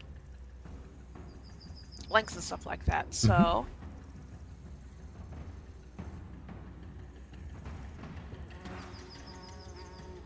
sorry, I had to sneeze.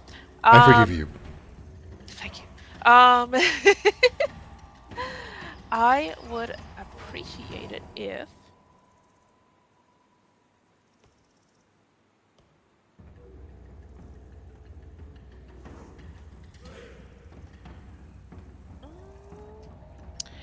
I get people to step, could I get people to swap positions? Yeah, I believe so. I'd rule that. Okay. Because in that Because, like, we can be in each other's space during combat, can't we? Yeah, and the enemy's already fully off guard against. Like, they're all off guard already to all the allies. This is true. This is true. It might even just be like good to just like get Belnasha to strike again. Actually, you know what? I think I do. I will use strike hard on Belnasha. Look at this swing. Swing, better, better. No map. No, man. God. Oh, wing, better, better, better, better, better. Your initiative, your reactions back up because this isn't the same one that you got the shield because you stole. So you're good. Okay. The George Costanza picture Swing. with the bat. Oh, that was almost a fuck yeah. I'm gonna. Can I hear a point? Strike hard? Yeah, of course you can. Yeah? Okay. I wouldn't pick the real one out. That's more like it, baby! That's a critical hit. I'm pretty sure Let's this go. one's fucked. Yeah. Critical. 22 becomes 33. You lob off its entire head, breaking the spine with the swing. Thank you, Elaine. All good. The eyes dim with the light. And is there anything else?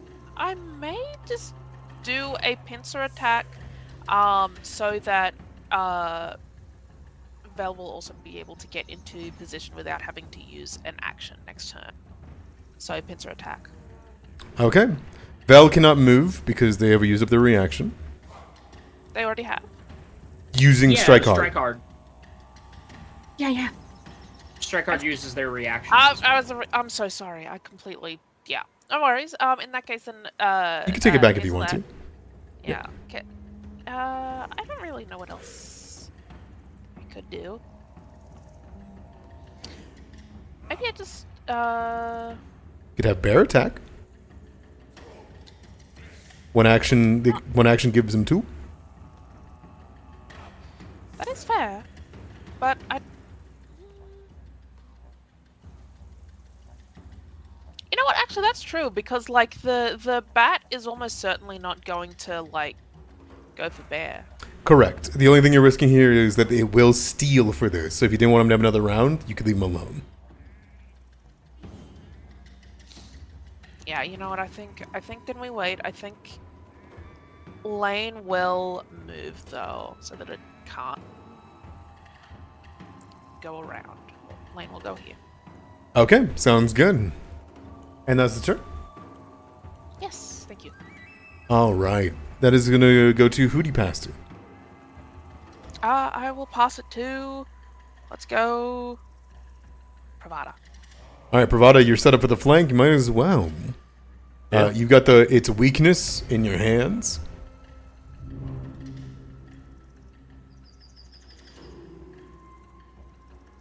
One action for flurry of blows.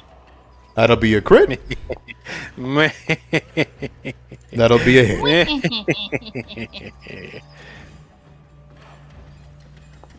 I'm gonna hit. Nope, it's D8s. D8s, they don't like you. Never I fucking should have fail. said. I fucking should have. I should have said that. That was my bad. It was amazing that those first two, man, they were just, it was both 8s. Yeah. Like, that was it for the rest of the campaign. All right. Big D8 wants you to convince. Combined damage is 28, it looks like, right? That is 10 and, yeah, Okay. 10 and 8. Bravada, you did start your turn within its aura. Yep, I do need to roll you damage. do that. 1 void. Okay. It is still up, barely clinging to its life. Neat. So we're gonna do this thing called use 2 other attacks. Okay, on Do it map at 10. map. Yep. Well, map 8. Map 8, yes. There you go. You just roll better, you're fine. Yeah, that's all it is. Double 17s. Let's go. Literally just roll. Let me see the damage. Let's count out how much damage you're at. 28 so far. Because these will be separate. Yes, so 15 more damage. 15 plus 28 is what, 43? Yes. And then another 17. So 60 damage, huh? Yeah. How do you want to do this?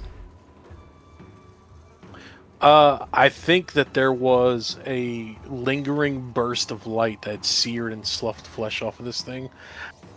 And then as it has been distracted and battered and pierced, and then as Lane has walked up and stolen this thing's attention, I am just diving through and ripping the spine away from the right half wing of it and just pulling it apart from inside out.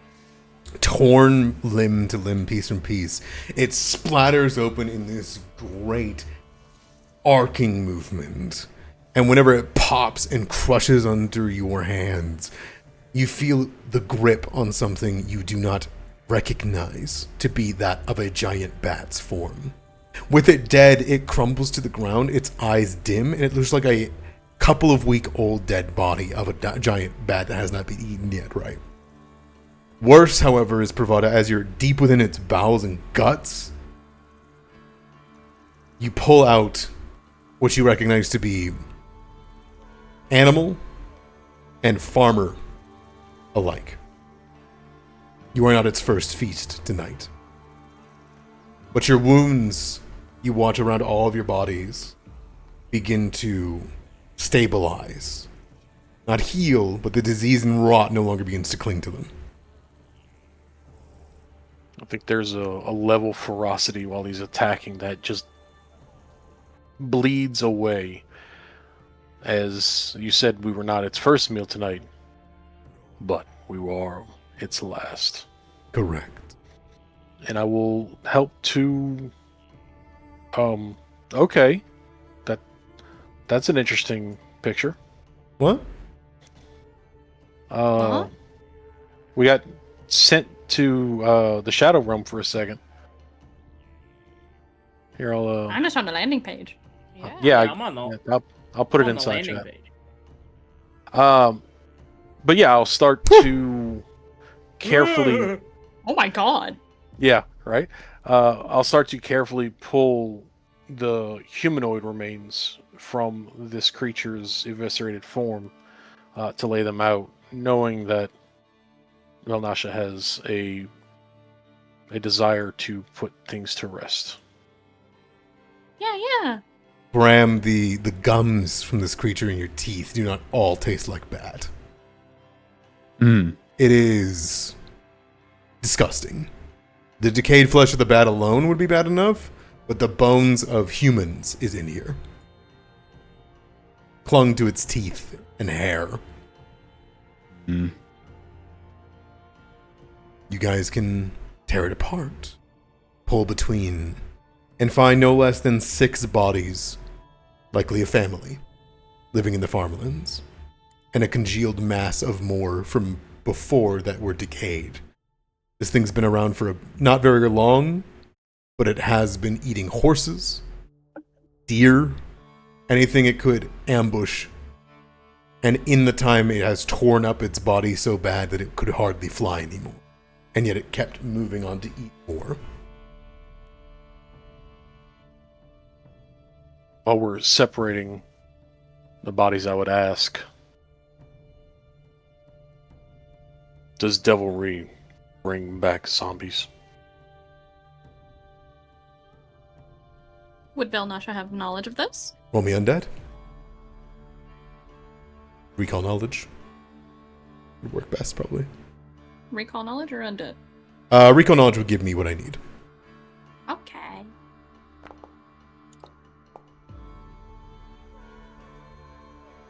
The purviews of Urgathoa, the Pallid Princess, as heinous as she is, at times can trepidate over into devilry. But those times never result in something like this. I believe, Vel, you have discovered one of the many sensory feelings you were detecting. You kneel down, you sense its body. You feel a connection to the Pallid Princess and the Void itself, not to House Thrune or Cheliax. Something brought this thing back. Someone's magic. You do not know who, but you know that it was maligned, sent out to feast and prey on the innocent, to eat, as the Pallid Princess encourages. Mm-hmm. I think after inspecting the bat... Oh, sorry, go ahead. I didn't know you had more. That's okay. I was just gonna say, it's a vile thing to create. I think after inspecting the bat bodies, she would nod, look up to Pravada, one hand on the side of the bat's ruined face. This was specifically made for this kind of evil. Perhaps an Urgathoan priest or the like. These bats don't behave this way naturally. Even in undeath, they can still be influenced, controlled. I believe somebody made them this way.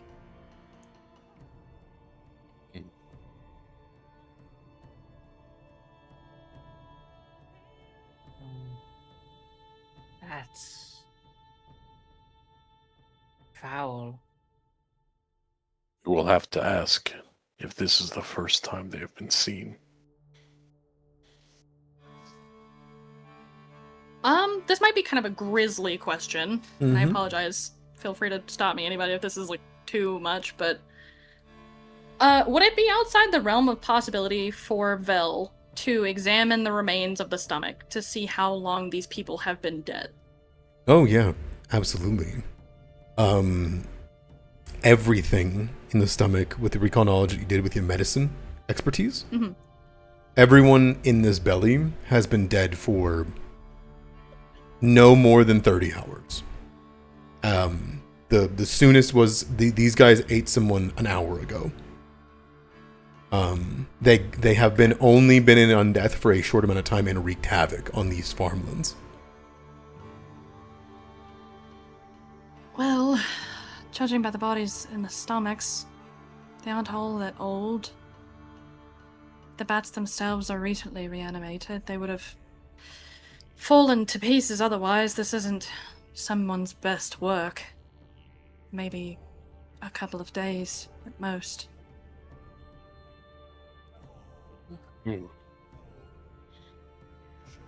Why, just to kill, to feast? It's hard to say just by looking, but it could be anything from mindless slaughter to... And she kind of hesitates before she says this, but she takes a breath or to gather parts for another ritual. This is obviously not an amateur. I see.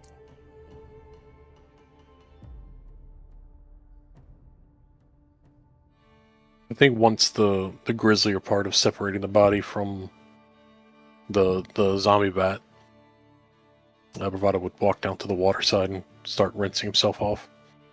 Ethryn looks over kind of in horror and has been watching. Has been taking in all this in.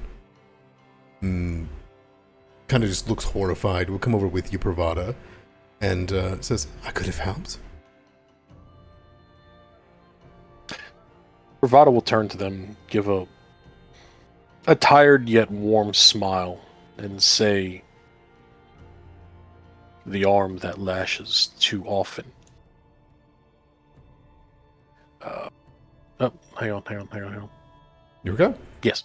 Sorry, I had something prepared for that. The arm that lashes often is often weary. You making fun of me because I got one arm now? That's fucked up, Bravado. I have to hand it to you. You have taken your injury in stride. You seem very handy. Thank you. That's enough. You see Evelyn. You see like Evelyn over there, just like cross her arms at you, Bravado. Wow, showing off that you got two arms by crossing them. Okay, I see how it is. Ableist. Yeah. I think Fuck. I think Bravada knows well enough that sometimes the best way to heal from an injury is to not hide from it. Yeah. And is doing this in good spirit, and you know. Ethryn will smile and say, I am happy I'm with such strong companions. I think Otto's on his way back. Do we think that this necromancer is nearby? Can I As you once again recall knowledge? Yeah. It wouldn't give you, you don't have any bearing on where, who, why, you know, I guess more so, can a necromancer's creation stray very far from the necromancer? I guess is more so what my question would be. Yes, you feel as though these were created by a ritual, which means they're permanent. Okay, so they can just go wherever. Yeah, you find if you recall, I was describing that whenever Bram bit into one of them, they snap something. You find the onyxes in their body. The required spell component is an onyx to create an undead that's permanent. You find the onyx probably chipped in one of Bram's tooth. That is suffused with the Pallid Princess's energies, the void itself. As much as it is equally a ritual and can be what's a word? A way to celebrate her, a prayer is to let it go eat people. It could equally have been them attempting to bring back meat for something worse. But such trivial zombies, the reason you did find that they are created is because you do find the ritual materials inside their bodies. Gotcha. In that case, I think if Vel were to recover a stone, she would shake her head before presenting a cracked one. No, they're permanent creations. They could travel the span of the world and be totally fine. I'll keep a better eye out. Hello! I saw something coming down again. Are you okay? You hear from across the river.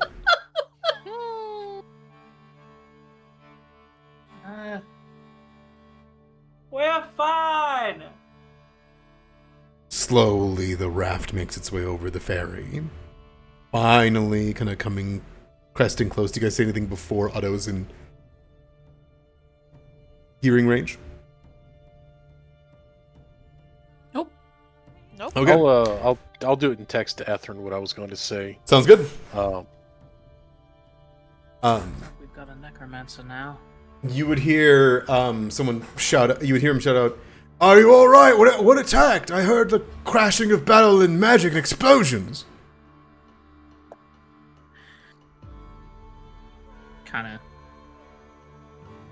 Just kind of vague gestures to the dead giant zombie bat Still rowing. on the ground. Still rowing. Big distance. Still rowing. Still rowing. Oh, Still rowing.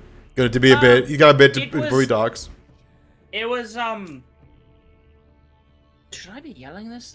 Is there anybody else around Animera, or is it just? No, you guys are the last trip. Okay. I mean, he's going. People would have seen the giant zombie bats. You know, that's a fair point. It was they're giant bats. They're undead. Oh! He nods. You see, as he kind of boards, he looks at you knowingly and just nods. And my cousin told me the dead have been mighty restless ever since all that god stuff fell from the sky. She thinks there's something to do with that lich that lives on Lake Encarthen.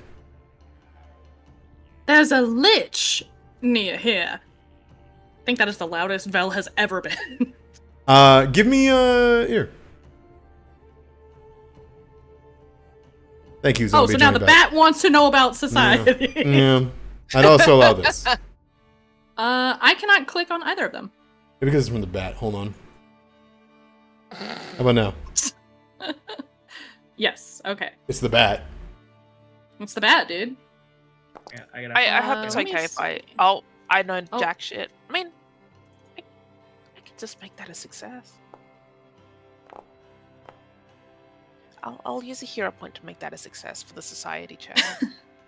Sure. Yeah, that works for me. Lane, you studied up on many things, right? On perhaps like grave threats to the world, things to go up against and whatnot. You would know, Lake and Carthen, both of you guys probably have discussed this actually, is why you both get a success here. To the north here, you see Druma? Druma and Multhun, right? Both of these rivers lead into a giant lake that is big enough to border 5 different countries. Borders Lastwall, Razmirin, Kionin, Druma and Multhun, and Nermatha. Sorry, it's 6. It's 7. Ustalov, as well as on its very northern side, okay? The center of the lake holds what's known as the Isle of Terror. The Isle of Terror is known to be the very recent location that Tar-Baphon resurrected in. So he's throwing out that my cousin thinks that this was Tar-Baphon, the Whispering Tyrant, that did this shit. Which, to be clear, is the boogeyman, right? So he's tossing out the idea that Tar-Baphon just sent giant bats at farmers. And it's just sicking them around. Now, Tar-Baphon is a worldwide threat, to be clear, to some extent, right? He captured Ustalov for a long time there. Crusades took him out. All that good stuff. Druma's been preparing for that return for a long time now. But you would know, both of you, that he is very busy subjugating the orcs of Belkzen right now. He's a busy man, that lich. That Tar-Baphon. You would know that right now he is focusing his efforts on doing that. On the other side of it, Vel, you would know that undead attacks can happen for any reasons, not all of which are a sinister necromancer trying to take over the world. 3 countries away. But Otto was giving you, Otto was like, man, my cousin, sorry, one sec, I got it. Oh. Yeah, I forgot. Yeah. I forgot we were talking about Adam Sandler's cousin here. It's like Pete Davidson dressed as Adam Sandler. Yes. Yes, you're right. He's wearing an Adam Sandler suit. Yeah. He kind of like peeks over and says, I'll come back in the morning. You might help me put the people in the my shed. I'll go alert their families and whatnot. It's too late for me to be out any longer. We got to get on a ferry.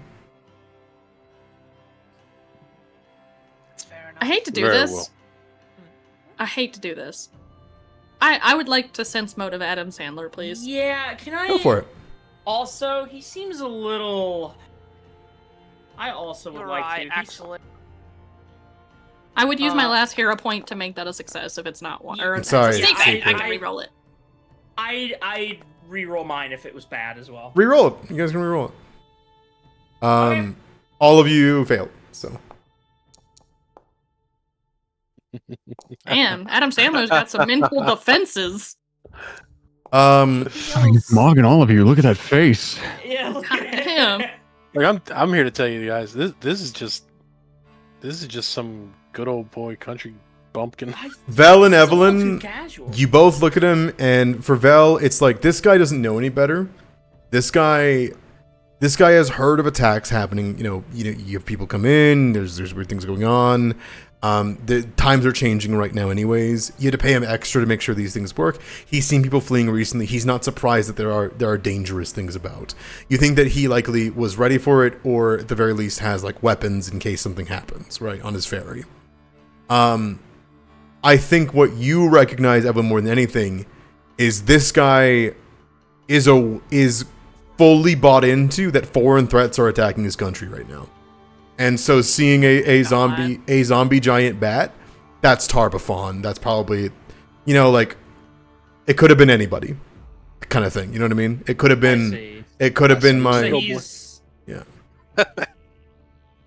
So he's kind of like, well, I knew this was gonna happen. Yeah, this must be something coming in and attacking us. Some, Cheliax He needs. just wigged me out, man. He was so eager to be like, yeah, you could just so give me those body casual. parts.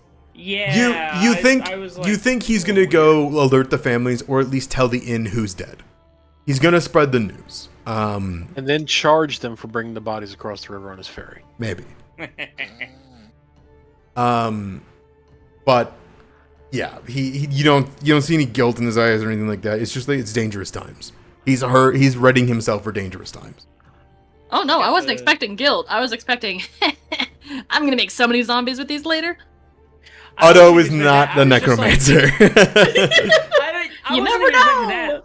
I wasn't even expecting that. I was just like, it's a little too casual that these people are dead. That's a little fucked up. Quick, throw him in the river, see if he floats. Yeah. Yeah. But yes, we will. Take the ferry. If the rites are done, Oh, or if the rites can be done as we're crossing, we would get the bodies. I think you can bring the bodies we're all across. if that's what he's Sure. asking, or do we put? He was saying put them in my shed? shed, and like I'll figure out because it's super late at night. Right? Yeah, sure, why not? Put the bodies in my shed is Yeah. fucking crazy. I mean, I'm where sorry. else are you gonna put 'em? That's why I sensed motive. It's fucking crazy. It's more That's dangerous to be out. homestead. It's more dangerous to be out You know when there what? is Fair. when there's There's giant zombie yeah. giant bats out, dog. Put them in my shed. I'm coming back in the morning when I can see the sky. Yeah. All right. Body. That shed is gonna fucking smell, dude. Yeah. You guys can cross the river on the ferry, spend the night at the inn. You get very little responses or questions about it because you guys are a bit strange. You guys can buy privacy. Otto talks about how there is zombie giant bats killing people, to multiple people in the tavern. And before long, you guys can night's rest. You guys can heal up as you wish, and as you will. I know you guys rolled really well, so you don't necessarily need to heal all that much more. But Did anybody want to lay on hands, or are we just going to battle medicine this and then? I can say that treat treat wounds is good. I'm not too worried about it Yeah, right now. yeah. Okay. Simple enough. There are no more further incidents tonight. You're across the big river. You've avoided most detection on your travel to Serengallo. In the morning, you set off, ready to arrive mid-afternoon at the northeastern gates of the walled town. You see Ethryn kind of look over towards you, Lane, and say, "Is it true? Like, is this the headquarters is in Serengallo?"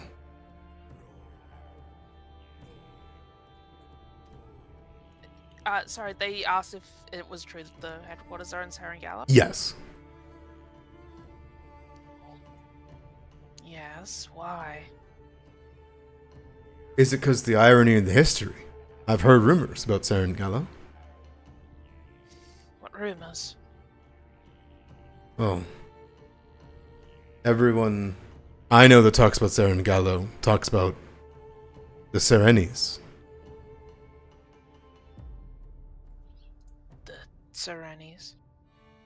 I think, Lane, you don't spend much time in Serengallo, just like head to headquarters, leave. Head to headquarters, leave, right? You're not leaving. Yeah. But if anybody wants to roll society, you're more than welcome to. Serengallo is quite famous for those that are living in Isger. Sure, watch this. Okay. Watch. Yeah. Why not? That's the number I was expecting. Vel and That's like your 5th 17, so we're doing great. Vel and Pravada, you both know about Serengallo. You know about its name used to be Sereni's Hollow. This place was once a hub for many local meetings of ancient Isger tribes. It has a deep-rooted history in Isger because it's damn near smack in the middle of the country, right? The main thing it's known for, though, is the change in its name. After a series of mysterious deaths, not but a few decades ago, the Serenis, the local leaders, this noble family that founded the entirety, a Cheliaxian noble family that founded this town and built the walls around it, it grew into a larger town filled with people and had some strange happenings around it.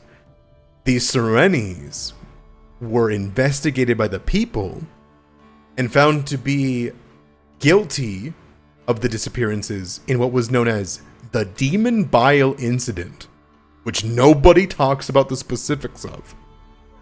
All that is known is that when it was ended, the people of Sereni built a gallows and hung the family just in the middle of town and left the gallows there for their spirits to rot for what they did, and then named and took over the village. Hanged. I apologize. Okay, past tense.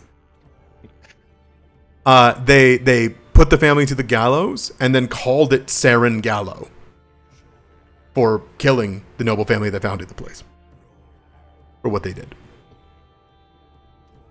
And it has an air of occultism to it ever since.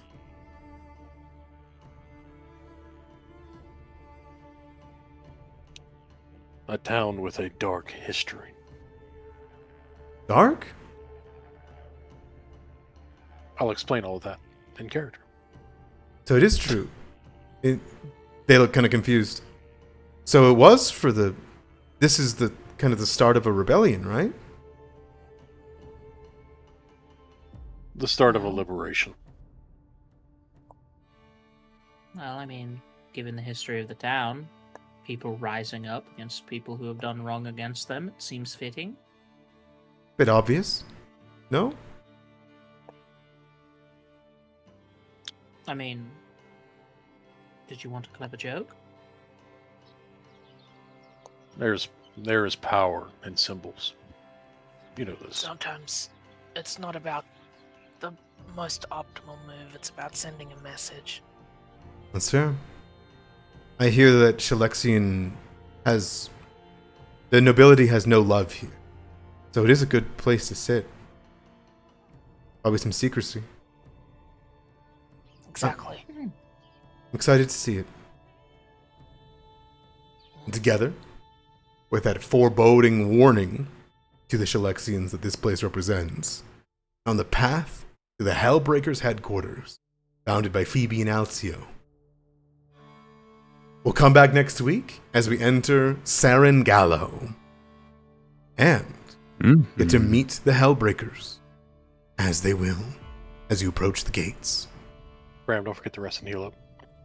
Gotcha. Yes, Bram, I don't want to kill you. I'm gonna die. No. My I phone. rested and it gave me 1 HP. That's fucking insane. So yeah, you need to heal from know wounds. how that works. You get as much healing as your level when you rest. If you go to sleep with an open sword wound, it doesn't heal when you go shoo me.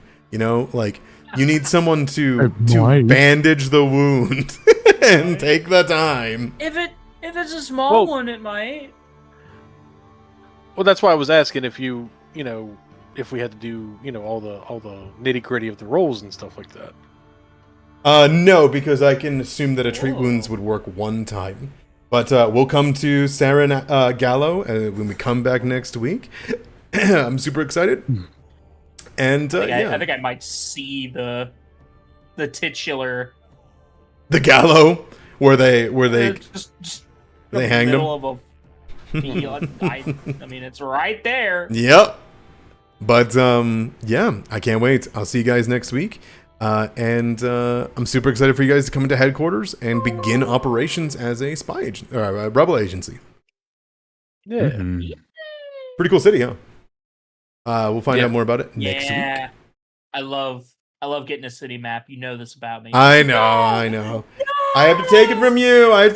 Until next week. If you guys didn't get attacked by zombie bats, maybe you guys would have made it. Sorry. This place is a prison.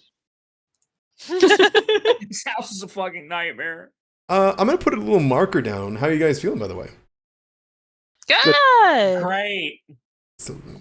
Excellent. Awesome session. Yeah, it was fun as fuck. I'm super. Was honestly glad I got to do a lot of damage and shit. It was pretty fucking Me hit fun. the Yeah, the weaknesses so are rewarding. important, guys. It's so post. rewarding. Let me post that in general. Hellfire Crisis is crazy good this week. Let me grab my titular player marker. Hold on. No, Hey, not that one again. Not that one. You don't want it? Somebody have to make a new one if you don't want me to use this one. No, it's fine. I'm just like, oh god, that's the one we used in As above? As Above. All right. Not again. Thank you guys all so much for watching. Thank you guys so much for playing. I'm gonna see you guys next week. Say goodbye, stream. Goodbye. Bye.